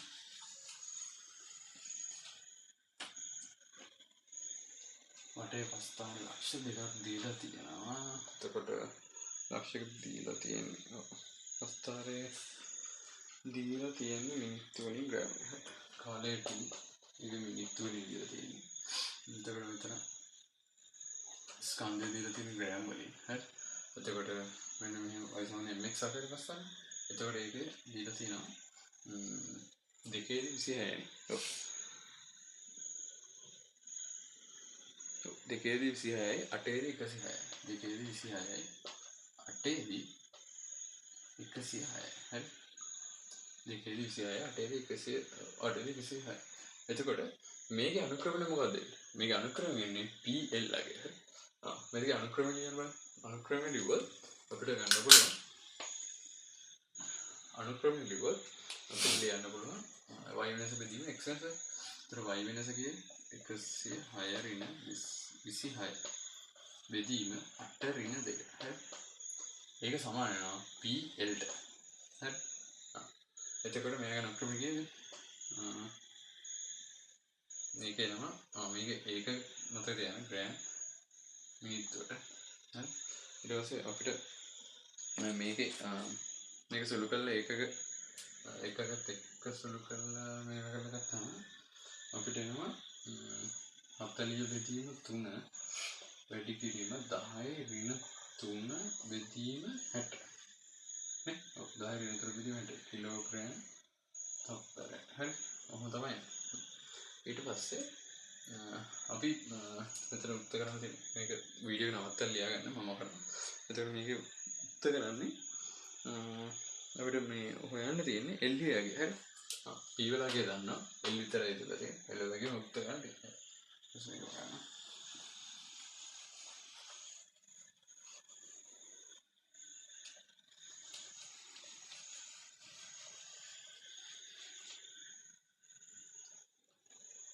P වලගේ දන්නවා. L වලගේ උත්තර කරන්න තියෙනවා. එතකොට L සමානයි දින 3 වැඩි කිරීම 10 ඍණ 3 6 වැඩි කිරීම කට 500යි වොට් කිලෝ. මේක එතකොට මේක එනවා අන්තිම උත්තරේ විදිහට මේක එන්නේ ජූල්. ඔව්. හරිද?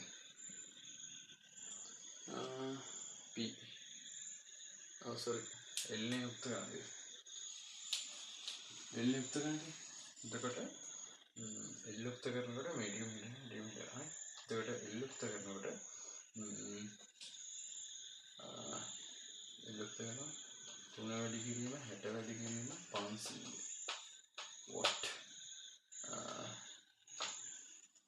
3 වැඩි කිරීම 500 ඊට පස්සේ 40 වැඩි කිරීම 10 ඍණ 3 වැඩි කිරීම හරි මෙහෙම එතකොට උත්තරේ ඉන්නේ 2.25 වැඩි කිරීම 10.6 2.25 වැඩි කිරීම 10.6යි ජූල් කිලෝග්‍රෑම් මේක තමයි උත්තරේ දෙන්නේ මේක තමයි ජලයේ වාෂ්පීකරණයේ විශිෂ්ට ගුරුත්වාකර්ෂණය හරි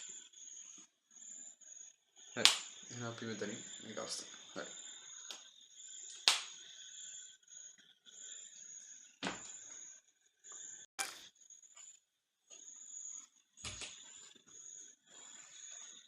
හරි අපි නම් තුන්වෙනි ස්ට්‍රක්චර් එක පටන් ගමු ඒ කාලෙකින් තියෙන්නේ ප්‍රශ්න හරි කියනවා වීදුරු විස්මය භාවිතා කර වීදුරු වල වර්තනාංකය n වීදුරු විස්මය භාවිතා කර වීදුරු වල වර්තනාංකය n නිර්ණය කිරීම සඳහා ඔබට සම්මත වර්ණාවලි මානයක් වීදුරු විස්මයක් සහ සෝඩියම් ආලෝක ප්‍රභවයක් දී ඇත හරි පළවෙනි එක කියනවා වර්ණාවලි මානයේදී ප්‍රිස්ම මේසයේ කේන්ද්‍රය හරහා යවන සිරස් අක්ෂය වටා එකිනෙකින් ස්වයක්තව භ්‍රමණය කළ හැකි සංරචක ප්‍රධාන සංරචක දෙක ලියා දක්වන්න. හරි. ස්වයක්තව කියන්නේ එකිනෙක බලපෑමක් නැතුව වෙන වෙනම චලනය වෙන්න පුළුවන් ප්‍රධාන සංරචක දෙකක්. ඔයාලා දන්නවා සමාන්තරයක සම්බන්ධයි. හරි. සමාන්තරයක ෆික්ස් නේ.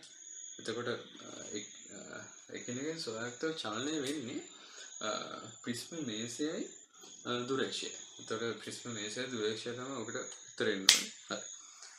එතකොට ඊළඟට කියනවා වර්ණවලි මාලයේ භාවිතයෙන් මිනුම් ගැනීමේදී වර්ණවලි මාලයේ මිනුම් ගැනීම ආරම්භ කිරීමට පෙර පහත සඳහන් ආයතන සඳහා ඔබ විසින් කළ යුතු සීරුමාරු කිරීම වලට ප්‍රධාන පියවර ලියා දක්වන්න. ඒ කියන්නේ ප්‍රධාන සීරුමාරු කිරීම තුන තමයි අහන්නේ. හරි? හරි. උපනිත ගත්තාම ඉස්සල්ලාම කරන්නේ උපනිතේ සීරුමාරුවක් කරන්නේ අර හරස්කම්බි පැහැදිලිව පේන විදිහට උපනිතෙන් සීරුමාරු කරගන්නවා. හරි? උපනිත සීරුමාරු කරනවා හරස්කම්බි පැහැදිලිව පේන විදිහට. ඊට පස්සේ දුරේක්ෂය අපි සිරුවාරු දුරේක්ෂය කරන්නේ ඈත අනන්තයේ පිහිටි වස්තුවක් තියෙනවා. ඔව් ඈත අනන්තයේ පිහිටි වස්තුව පැහැදිලිව පේන විදිහට එයාගේ ප්‍රතිබිම්බය පැහැදිලිව පේන විදිහට ඒක සිරුමාරු කරනවා. දුරේක්ෂය සිරුමාරු කරනවා. හරි. ඊට පස්සේ සමාන්තරකයෙන් කරන්නේ සමාන්තරකයේ දුරේක්ෂය එක එල්ලේදීලා කියන්නේ එකම රේඛාවේ තියලා සමාන්තරකයේ දුරේක්ෂය එකම රේඛාවේ තියලා සමාන්තරකයේ දික්සිතුර තියෙනවා.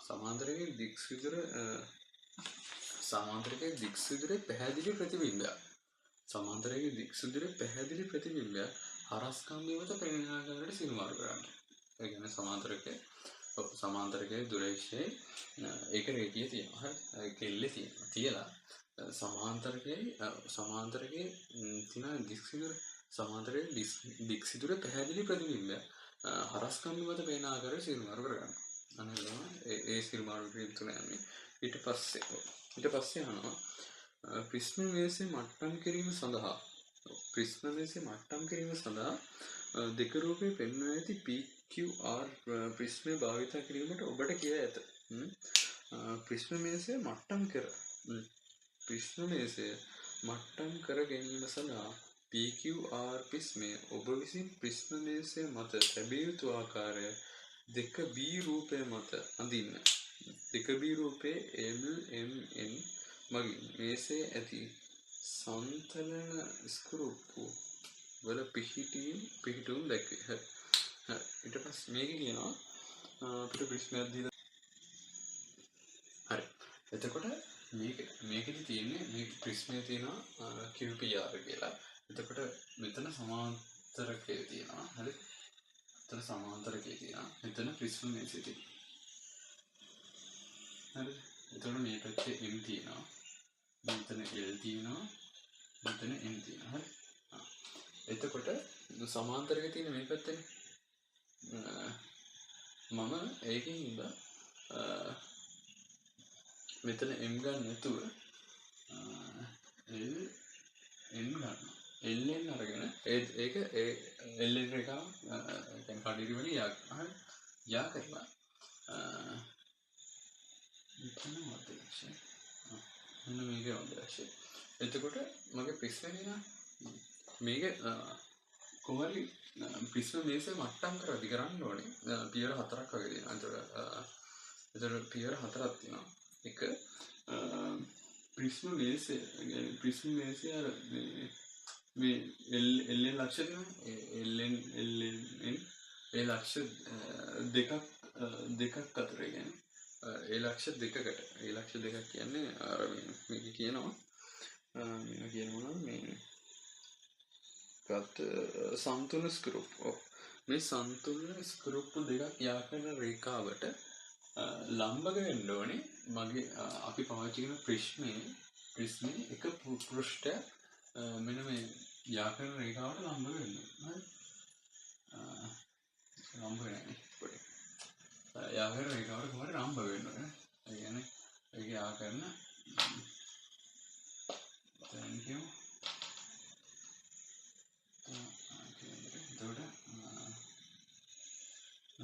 पृष्ठे आकर रेखावट लंब एक पृष्ठ प्रिस्मे एक पृष्ठ මෙන්න මේ යාකර රේඛාවට ලම්බ වෙනවා. හරි. ඊට පස්සේ ඒ වගේම මෙන්න මේ ප්‍රිස්මේ එක ශීර්ෂයක් සමාන්තරයකට එක එල්ලේදී ඉන්නවා. හරි. ප්‍රිස්මේ ශීර්ෂය සමාන්තරයට එක එල්ලේදී ඉන්නවා. හරි.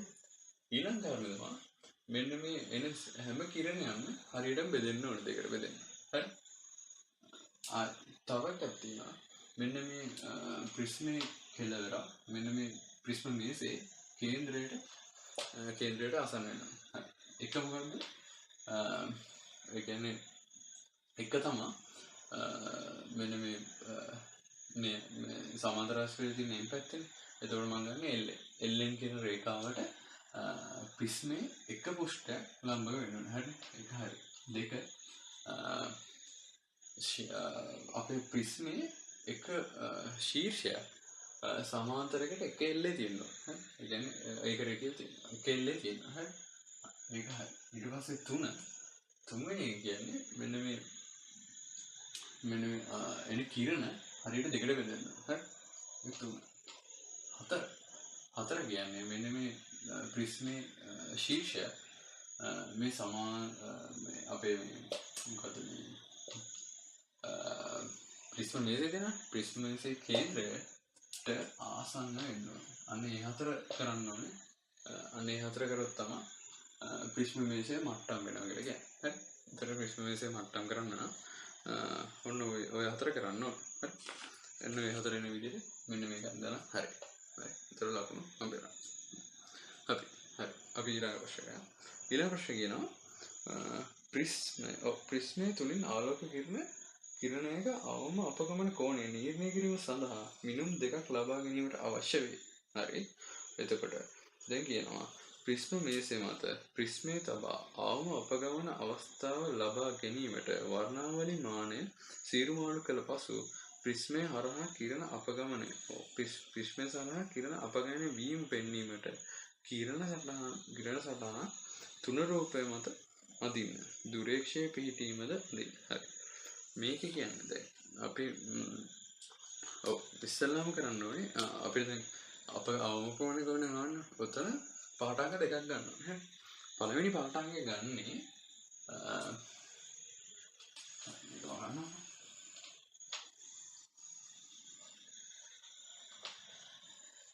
පළවෙනි පාඨාංග ගන්නේ අපේ දුරේක්ෂය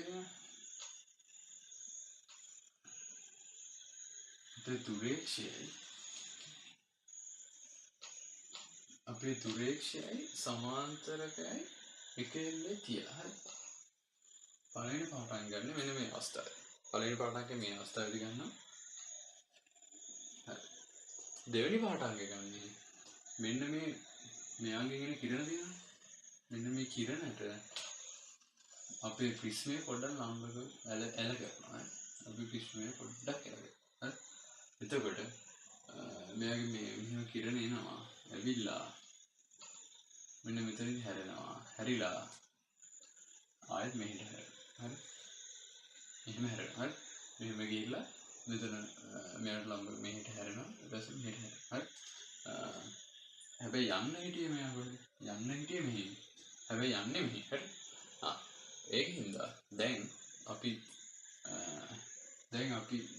පළවෙනි පාඩම් ගත්තා. දෙවෙනි පාඩම් ගන්න මෙයාව දක්ෂිණාවර්ත දුරේක්ෂය අපේ දුරේක්ෂය මේ සමාන්තරකේ මේ දුරේක්ෂය දක්ෂිණාවර්ත කරගෙන ඉන්න. හරි. මෙතනට කරගෙන ඉන්න. මෙන්න මේ අවස්ථාවේ පාඩම් අපි ගන්න. නේද? මෙන්න මේ අවස්ථාවේ පාඩම් ගන්නවා. මෙන්න මේ කරකවපු කෝණය තමයි අවම අපගමන කෝණය. හරි. එතකොට මේ අවස්ථාවේ පාඩම් ගත්තා. මේ අවස්ථාවේ පාඩම් ගත්තා.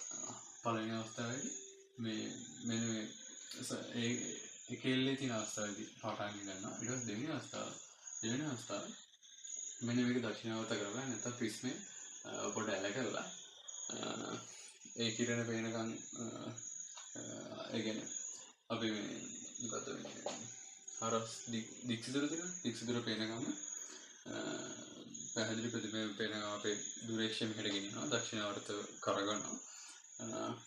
කරගලා ඒ වෙලාවේ පාඨාංගය ගන්නවා. හරි. අන්න මේ කරකවපු කෝණය. ඒ කියන්නේ මෙන්න මේ පාඨාංක දෙක තියෙනවා. මෙන්න මේ පාඨාංක දෙක අතර වෙනස අන්නේ වෙනසෙන් එනවා අපේ අවම අපගමන කෝණය. මෙයා කරා. මෙන්න මේ දෙක අතර වෙනසෙන් අපිට එන අවම අපගමන කෝණය. අන්න ඒක තමයි අවම අපගමන කෝණය ගන්න. මෙන්න මේ පිටසටහන ඉඳලා හරි.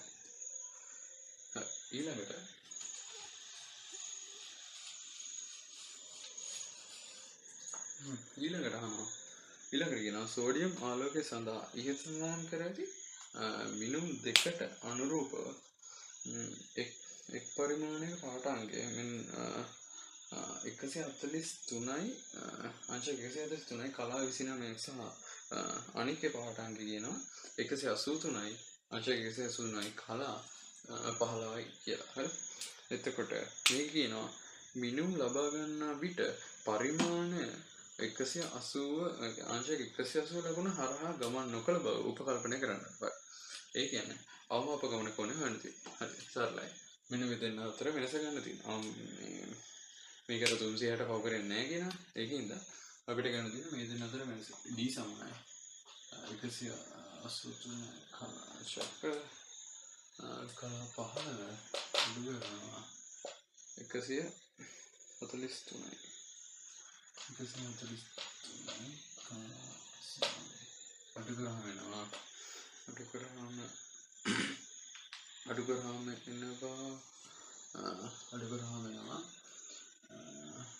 කලා 46යි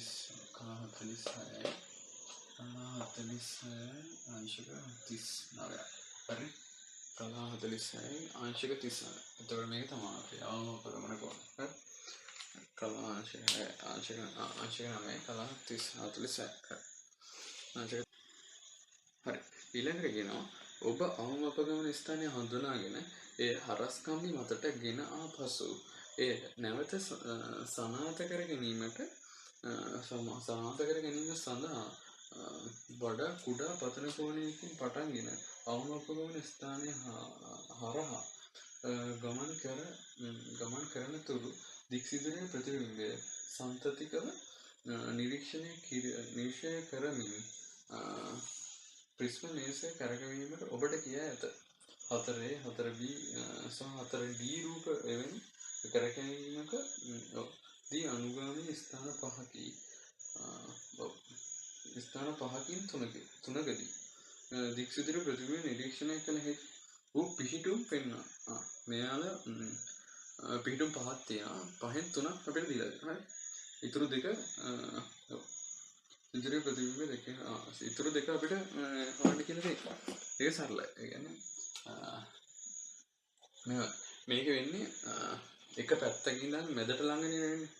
ඕකේ වෙන්නේ අතරම අවමපගමන අවස්ථාවට එනකොට එක පැත්තකින් ඇවිල්ලා ලඟ වෙනවා ඊට පස්සේ ආයෙ පැත්තට වෙනවා.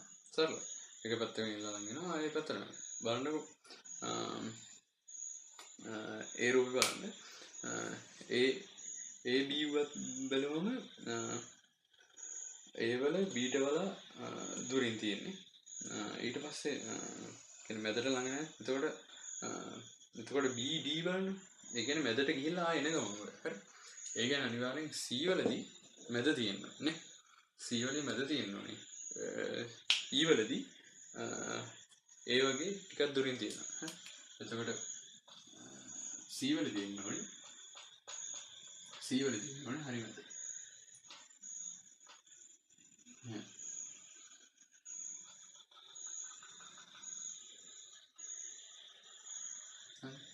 C වලදී තියෙනෝනේ මැද. ඊට පස්සේ E වලදී තියෙනෝනේ ටිකක් දුරින්.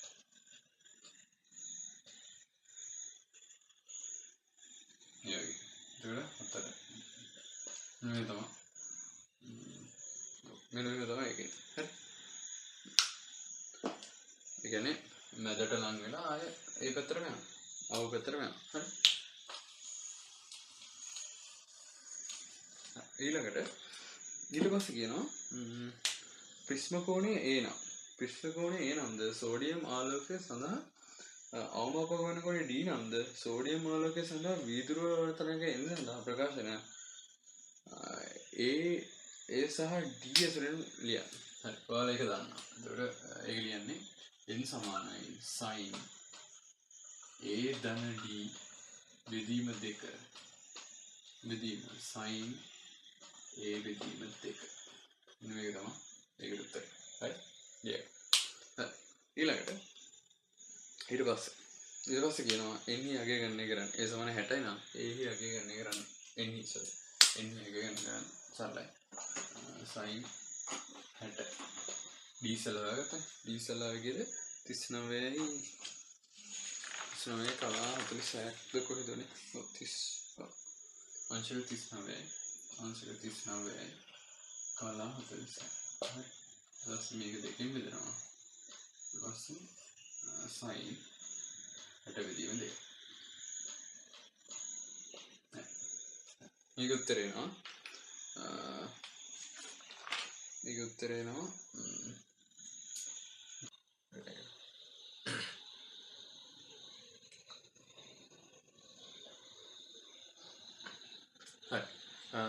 අපි හතරවෙනි ස්ට්‍රක්චර් එක බලමු. මේක කියනවා නොදන්න අගයක් සහිත ප්‍රතිරෝධය නිවැරදි ප්‍රතිරෝධය. මේක කියන්නේ ප්‍රස්ථාරයක් ඇඳලා අපිට දීලා තියෙන ප්‍රතිරෝධයේ අගය හොයන්න තියෙන්නේ. එතකොට ඒ ප්‍රතිරෝධයේ අගය 500යි ඕම්ට ආසන්න වශයෙන් සමාන වෙනවා කියලා තියෙනවා. එතකොට හරි.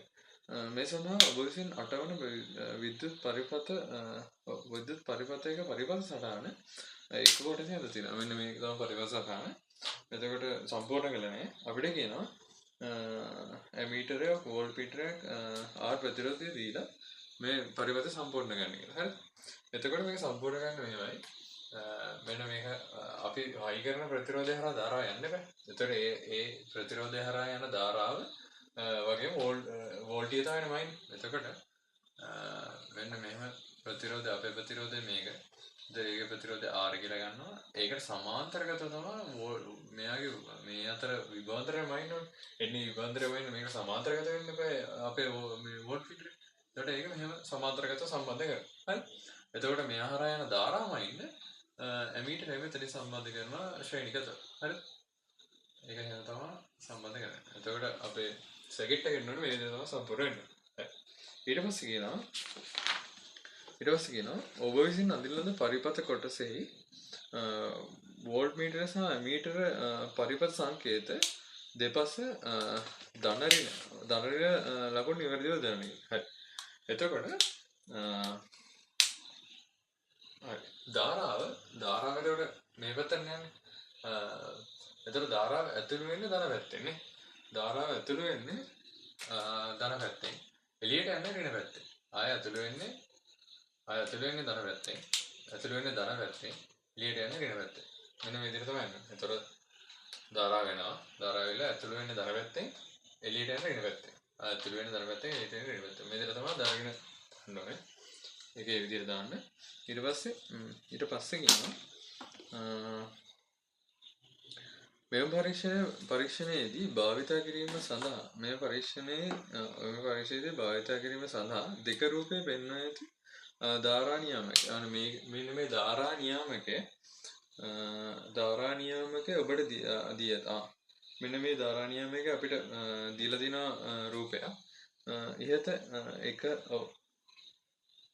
අපේ මේ AB කියන ලක්ෂ දෙක තමයි ධාරා නියාමකය සෙට් කරලා තින්නේ. ඒතර ධාරා නියාමකය රූපයක් දීලා තිනවා. ඒතර ධාරා නියාමකය මෙහෙම ගත්තොත් මම නිකන් අදින්න. මෙන්න මේ ෆොටෝ ටික තියෙනවා. එතකොට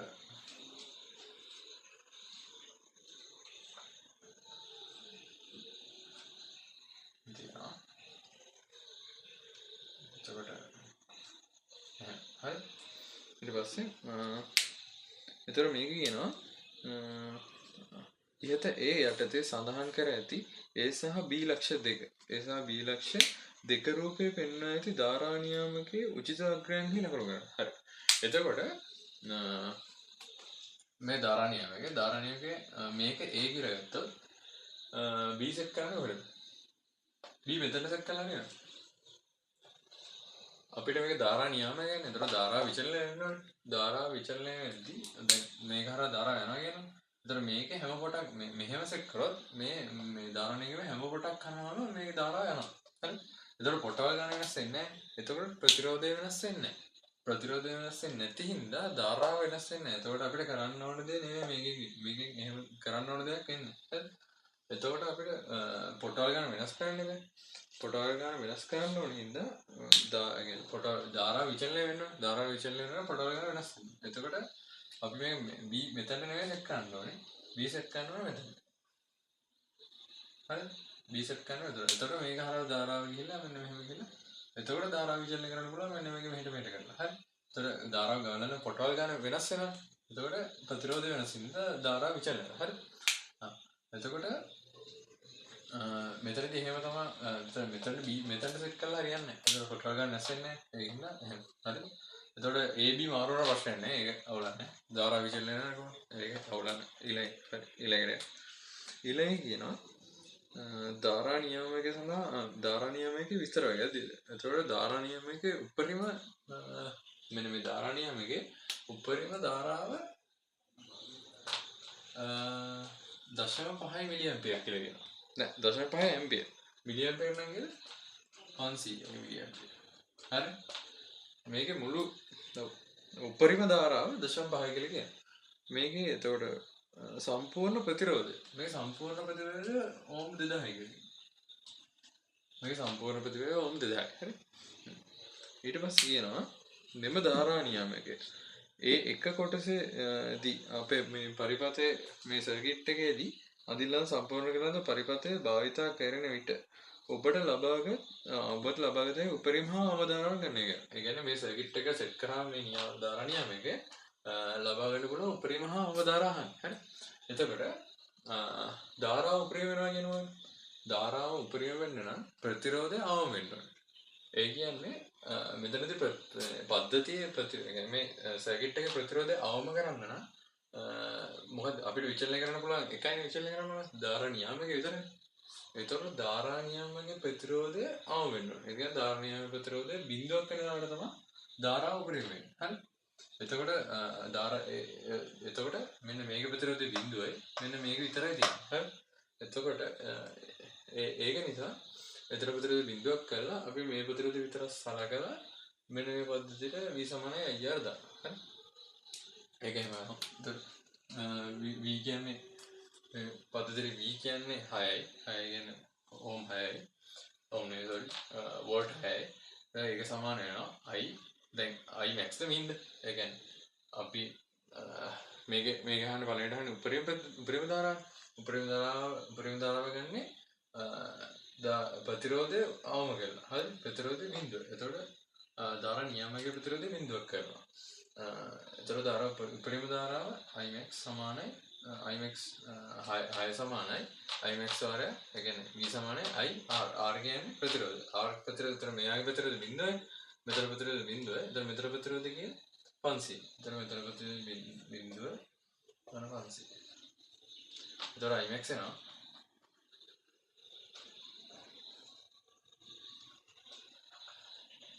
නෑ 12 6 බෙදීම 500 එතකොට 12 වැඩි කරලා 10 විතර ඒ කියන්නේ 12 මිලි ඇම්පියර් imax තමයි 12 මිලි ඇම්පියර් හරි එතකොට ඊට පස්සේ i ඒ කියන්නේ අවම ධාරාව වෙන්නේ කොහොමද අවම ධාරාව වෙන්නේ උපරිම ප්‍රතිරෝධය තියෙනවා මේක කියනවා සම්පූර්ණ ප්‍රතිරෝධය මෙයාගේ සම්පූර්ණ ප්‍රතිරෝධය 2000යි ඉස්සෙල්ලා බින්දුවයි දැන් 2000යි මේ 2000 කියන්නේ උපරිම ප්‍රතිරෝධය නේ එතකොට පද්ධතිය මේ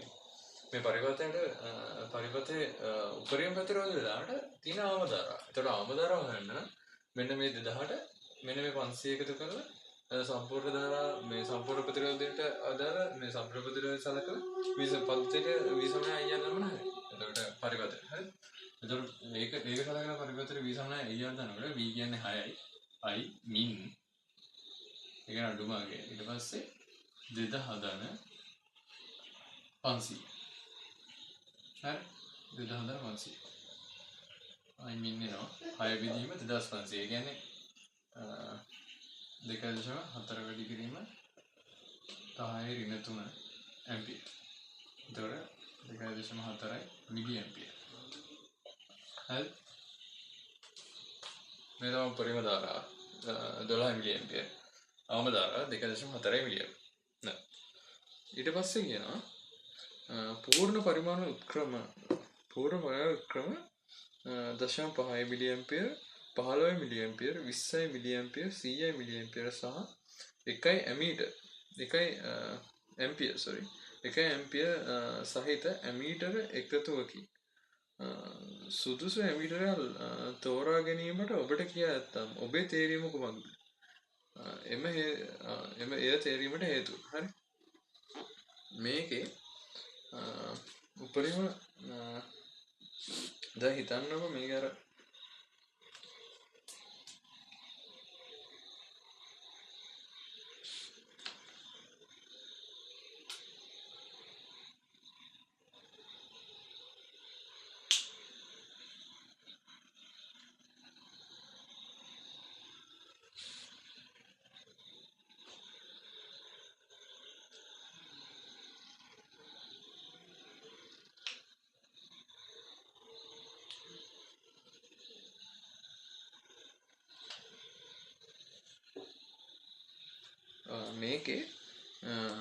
මේක දශම පහ දෙනවා දැන් මෙයා දැන් ධාරා නියාමකයේ හරහා ගන්න මුල් මේ ධාරා නියාමකයේ හරහා උපරිම හා අවම ධාරා මෙයා කියන්නේ 12 මිලි ඇම්පියර් 2.4 මිලි ඇම්පියර් එතකොට මේකේ කියනවා පූර්ව පරිමාණ ක්‍රම දශම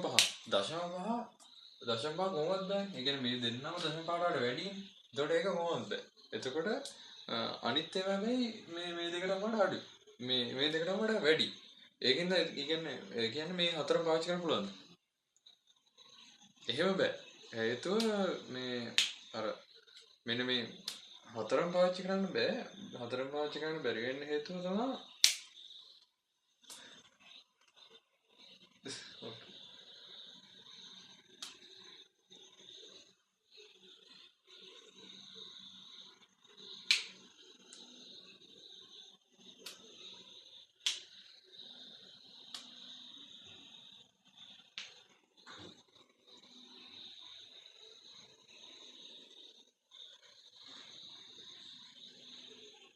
හරි එතකොට මෙන්න මෙතනදී සංවේදිත කියන්නේ අයියෝ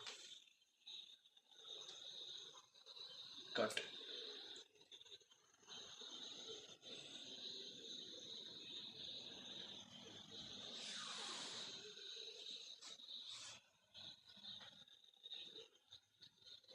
හරි එතකොට මේකෙදි මේක අර උපරිම ධාරාව මේ 12 මිලි ඇම්පියර් එතකොට මෙන්න මේ දෙන්නම මේ දෙන්නමට වඩා අඩුයි 0.5 නේ එතකොට 0.5 කොහොමද ගන්න බෑ හරි එතකොට අනිත් ඒවා මෙන්න මේ දෙන්නට වඩා වැඩි එතකොට මේ හතරම ගන්න පුළුවන් බෑ ඒ හතරම ගන්න බෑ. හතරම ගන්න බැරි වෙන්න හේතුව මෙතනදී කතා කරනවා නිර්වද්‍යතාවය. ඒ කියන්නේ සංවේදීතාවය නිර්වද්‍යතාවය. ඒතර අපි නිර්වද්‍යතාව වැඩිම මේ පරිමාණ මේ පූර්ව පරිමාණ උත්ක්‍රමණය තමයි පාවිච්චි කරන්න ඕනේ මෙතන. ඒතර නිර්වද්‍යතාව වැඩිම වෙන්නේ මෙතනදී අර මේ මෙයාලට ආසන්න මගියන. ඒතර කියන්නේ 15 කියන එක තමයි මෙතනදී ගන්න වෙන්නේ. ඒතර සංවේදීතාව වැඩිම 15 වෙදී ඒකින්ද නිරෝධතාව වැඩි 15 වෙදී. ඒතකොට ඒක තමයි පූර්ණවර උත්ක්‍රමණය විදිහට මෙතනදී ගන්න වෙන්නේ. ඒතකොට හේතුව අර තෝරන්න වෙන්නේ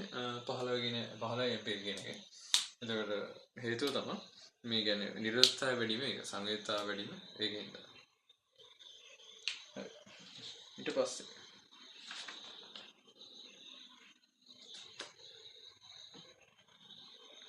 ඊට පස්සේ කියනවා I සහ V සඳහා වෙනස් පාඨාංක යුගල 5ක් ලබා ගැනීමට ඔබට ගියයි. හරි. එතකොට එවැනි එක් වෝල්ට්මීටර් පාඨාංකයකට අනුරූප වෝල්ට්මීටර් දර්ශකයේ උත්ක්‍රමණය 3 රූපය පෙන්වනවා ඇත. හරි. මෙම කියවීමේ අගය ලියා දක්වන්න. හරි. එතකොට මේක තියෙන්නේ ස්පොඩේ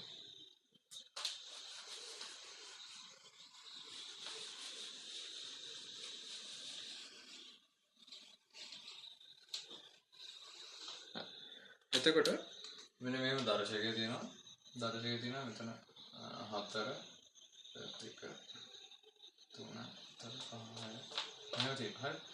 එතකොට මේක තියෙනවා මෙතන දර්ශක කටුව තියෙන මෙතන. හරි. මේ කට්ට තියෙන්නේ කීයට ළඟ වෙලා 4.3 ළඟ වෙලා. එතකොට උත්තරේ කොහොමද? 4.3 ළඟ වෙලා තියෙන. එතකොට සමහර අය ලියනවා 4.2 2.8 වගේ නේ. 4.2.8 වගේ. මේක හරිද වැරදිද? මේක වැරදි. මෙහෙම ලියන්න බෑ. හේතුව මෙන්න මේ කුඩා මිනුව දශම එකයිනේ. එතකොට 1 2 3 4 5 6 7 8 9 10. එතකොට මෙතන පහ. හරි. එතකොට මේ එකක් වෝල්ට් එකක් 10ට ගලන්නේ තියෙන්නේ. එතකොට මෙතන වෝල්ට් එකක් 10ට ගලන්නේ තියෙන්නේ. එතකොට එයයි කුඩා මිනුව වෙන්න ඕනේ දශම එක. හරි.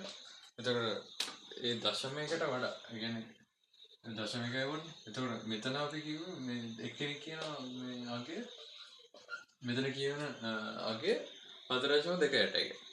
ඒක එහෙම කියන්න බැරි වෙන්නේ හේතුව මෙන්න මේ කුඩා මිනුවට වඩා මෙන්න මේ අගේ කියවෙන අගේ දශම ස්ථාන දෙකකට කියනවා. හැබැයි කුඩා මිනුව තියෙන දශම ස්ථාන එකයි. නේ? එතකොට දශම ස්ථාන දෙකක් වගේ මෙන්න මේ විදිහට කියවන්න බෑ. එතකොට මේක වැරදි. එතකොට මේ උපකරණයෙන් ගත්ත පාඨාංකයක් නෙමෙයි මේක. ඒකින්ද එහෙම කියන්න බෑ. හරිද? ඒකින්ද අපි ගන්නෙ එතකොට මේ 4.3ටනේ ආසන්න කට්ට තියෙන්නේ මේ 4.3 ළඟ වෙලා. ඒකින්ද අපි උත්තර ගන්න 4.3යි කියලා. එතකොට මේ කියන පාඨාංකය 4.3යි. හරිද? ඊට පස්සේ කියනවා එම මිනුමෙහි උපරිම නිමානිත දෝෂය. හරි. එතකොට මෙන්න මෙතන ප්‍රශ්නයක් තියෙනවා. මෙන්න මේකේ කියන්නේ එතකොට මේ සමහර තැන්වල කියන්නේ එතන ඔයාලා භාගීය දෝෂය ගැන කතා කරද්දි කුඩා මිනුම ගැන කියනවා. එතන භාගීය දෝෂයේ කුඩා අපි කියනවා මේක වෙන්න පුළුවන් උපරිම මිනුම කුඩා මිනුම කියලා නේ. එතකොට වෙන්න පුළුවන් උපරිම දෝෂය කුඩා මිනුම කියලා කියනවා. මෙතනදී ඒක නෙමෙයි පාවිච්චි කරන්නේ. කියන්නේ මෙතනදී වෙන්න පුළුවන් උපරිම දෝෂය කුඩා මිනුම කියන එක වැරදි. හේතුව දැන් මෙහෙම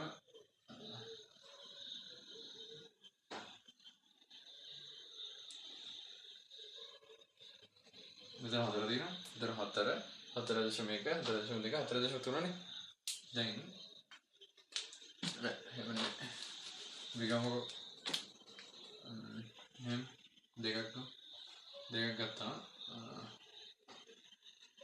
මෙතන 4.2 හරි. මෙතන 4.3. දැන් හිතන්න කට්ට තියෙන මෙතන කියනකොට අපි මොකද්ද කියන්නේ උත්තරේ? එතන මෙතන පාඨාංකය මොකද්ද කියලාද කියන්නේ? 4.2 කියලාද? හැබැයි 4.2යි 2ක් වගේ ඇත්තේ. හරිද? ඒ වුණාට අපි කියන්නේ 4.2යි කියලා. හේතුව අර ඉස්සෙල්ලා කිව්වේ කුඩාම පරිමාණය මේ කුඩා මිනුවට වඩා අඩු වෙන සීන් කියන්න බෑ. හරි? ඒකින්ද මේක වැරදි. එතකොට මේ ඇත්තටම මගේ මේක ඒ වුණාට කියවන්නේ මේක. හරි. එතකොට මෙතනට කට්ට තිබ්බොත් මෙතනට කට්ට තිබ්බොත් කියවන්නේ 4.3. හැබැයි ඇත්තටම මගේ 4.28ක් වගේ. හරි. මේක තමයි ඇත්ත මගේ. මේක තමයි කියවනගේ. ඇත්ත මගේ කියවනගේ අතර වෙනස මෙතනදී කීයද? ඇත්ත මගේ කියවනගේ අතර වෙනස 0.02ක් වගේ. එතකොට මෙතන ඇත්ත මගේ කියවනගේ වෙනස 0.02ක් වගේ. හරි. හැබැයි කට්ට හරි මැදට ආවොත් කට්ට හරි මැදට ආවොත් ඇත්ත මගේ 4.250. හැබැයි අපි කියවන්න ඕනේ 4.250. බෑ.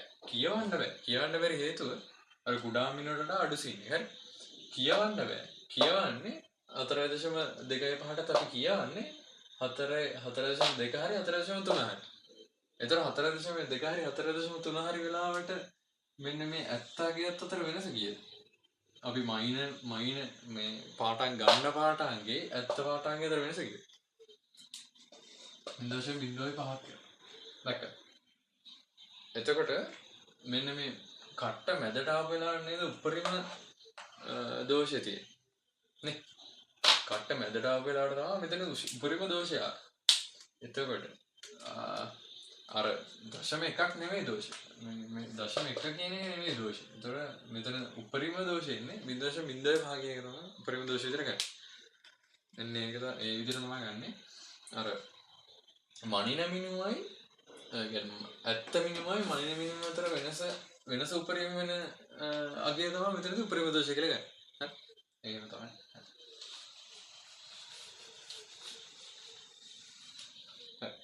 ඊට පස්සේ කියනවා ඉහත ඒහිදී සම්පූර්ණ කළ පරිපථය භාවිත කොට මෙම පරීක්ෂණය සිදු කළ විට ඇමීටරේ කියවීම වන 3 මිලියම්පියර් 5 මිලියම්පියර් 7 මිලියම්පියර් 9 මිලියම්පියර් සහ 11 මිලියම්පියර් සඳහා අනුරූප වෝල්ට් මීටර් පාට අංක පිළිවෙලින් 1.4 වෝල්ට් 2.4 වෝල්ට් 3.4 වෝල්ට් 4.3 වෝල්ට් සහ 5.3 වෝල්ට් විය. ධාරාව සොයායුක්ත විචල්්‍ය ලෙසගෙන ඉගෙන එක්ෂක්ෂයටගෙන විශල්‍ය සලකා ආර් නීර්ණය කිරීමට සුසුවන ආකාරයට දත්ත ලක්ෂණ දී ඇති ජාල මත ලකුණු කර. මේක කියන්නේ ධාරාව සොයායුක්ත විචල්්‍යයෙන් ඉදිරියෙන් ධාරාව මෙතන මිලියම්පියර් වලින් මැනලා තියෙනවා. ඒතර ධාරාව ඒක මිලියම්පියර්. හරි. මෙතන වෝල්ට් ඉදා වෝල්ට්. එතකොට මේක ඇත්තටම කියන්නේ මේ මිලියම්පියර් 5දී වෝල්ට් 1.4යි 7දී 2.4යි 9දී 3.4යි 11දී 4.3යි එහෙම දාන්න කියලා. 9දී 3.4යි අර ඒක ඒ විදිහට දාන්න තියෙනවා. ඒ කියන්නේ ඒක ලොකු දෙයක් නෑ. ඒක අදින්න තියෙන. එතකොට ඒක ආසන්න වශයෙන් ශරීර එකක් එන්න ඕනේ. ඒක සමන අයියන්. එතකොට ඕම් නියම තෘප්ත කරනවා. එතකොට ඒක ශරීර එකක් තමයි එන්න ඕනේ. එතකොට මෙන්න මේ අනුක්‍රමණයෙන් එන්නේ අපේ ආර. හේතුව මෙන්න මේ වෝල්ට් මීටරෙන් මනිය වෝල්ට් එකේ මෙන්න මෙතන ඇමීටරෙන් මනිය ධාරාවේ තමයි මෙතන මේ පස්තර දෙකට මේ සොයායුක්ත විචලනය පරායුක්ත විචලනය වෙන්නේ. එතකොට ඕම් නියමයට අනුව මේ මෙන්න මෙයාගේ අනුක්‍රමණය එන්න ඕනේ ආර්ගය. හරි.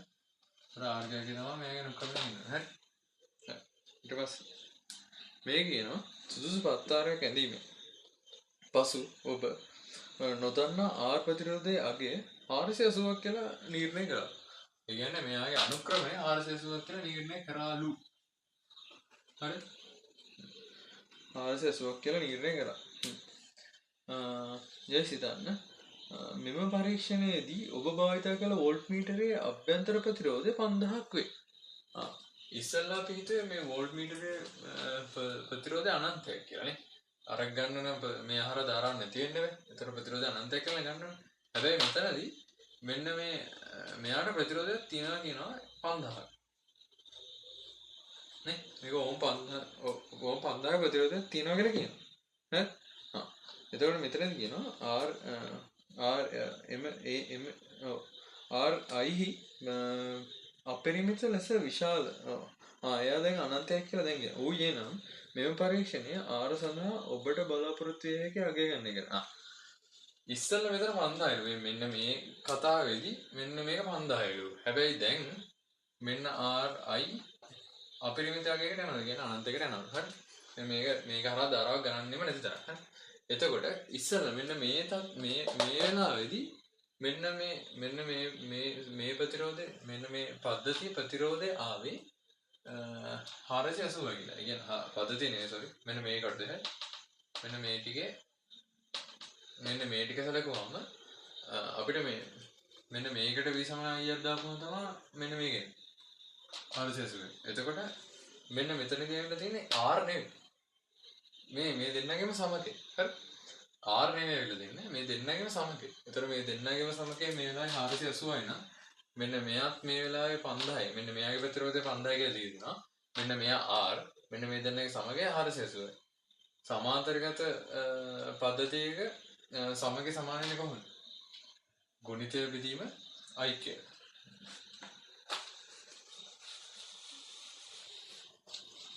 තර මෙතන ගුණිතය බෙදීම ഐക്‍යයට තමයි සමානයි. ඒතර r 70r වාරය 5000 බෙදීම r ධන 5000 ගුණිතය බෙදීම ഐക്‍ය සමාන වෙනවා 4480. හරි. ඊට පස්සේ මේක සුළු කරාම එනවා මෙන්න මේ r ගේ 70ගේ. r ගේ 70ගේ එනවා 531ක්.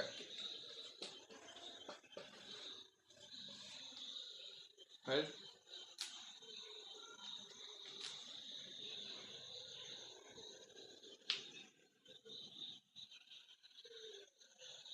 ඇත්තටම අර පස්තරෙන් දුන්නේ මෙන්න මේ දෙන්නගේ සමගය. හරි. ඒකින්ද තමයි මේ කියන්නේ අර ඒ වෙලාවේදී මෙන්න මෙයාට ප්‍රතිරෝධයක් තිබ්බා කියලා කිව්වා. අපි ඇත්තටම වෝල්ට් මීටර වලදී ඒ කියන්නේ පරිපූර්ණ වෝල්ට් මීටර පාවිච්චි කරන්නේ. එතකොට මෙයාගේ ප්‍රතිරෝධය අනන්තයක් කියලා තමයි. එතකොට ධාරාවක් කියන්නේ. එතකොට ප්‍රශ්නයක් වෙන්නේ. හැබැයි මෙතනදී මෙයාගේ ප්‍රතිරෝධය 500ක් කියලා දීලා තිනවා 480 වෙලා තියෙන ඒ වෙලාවේ. ඒකින්ද මේ දෙන්නගේම සමගයට අදාළ මේ දෙන්නගේ සමගය තමයි 480 කියලා. එතකොට මේකේ විදිහට ලියලා මේ සමාන්තරගත සම්බන්ධයක් කියලා මෙන්න මේ විදිහට ලියලා 480 කියලා අරගෙන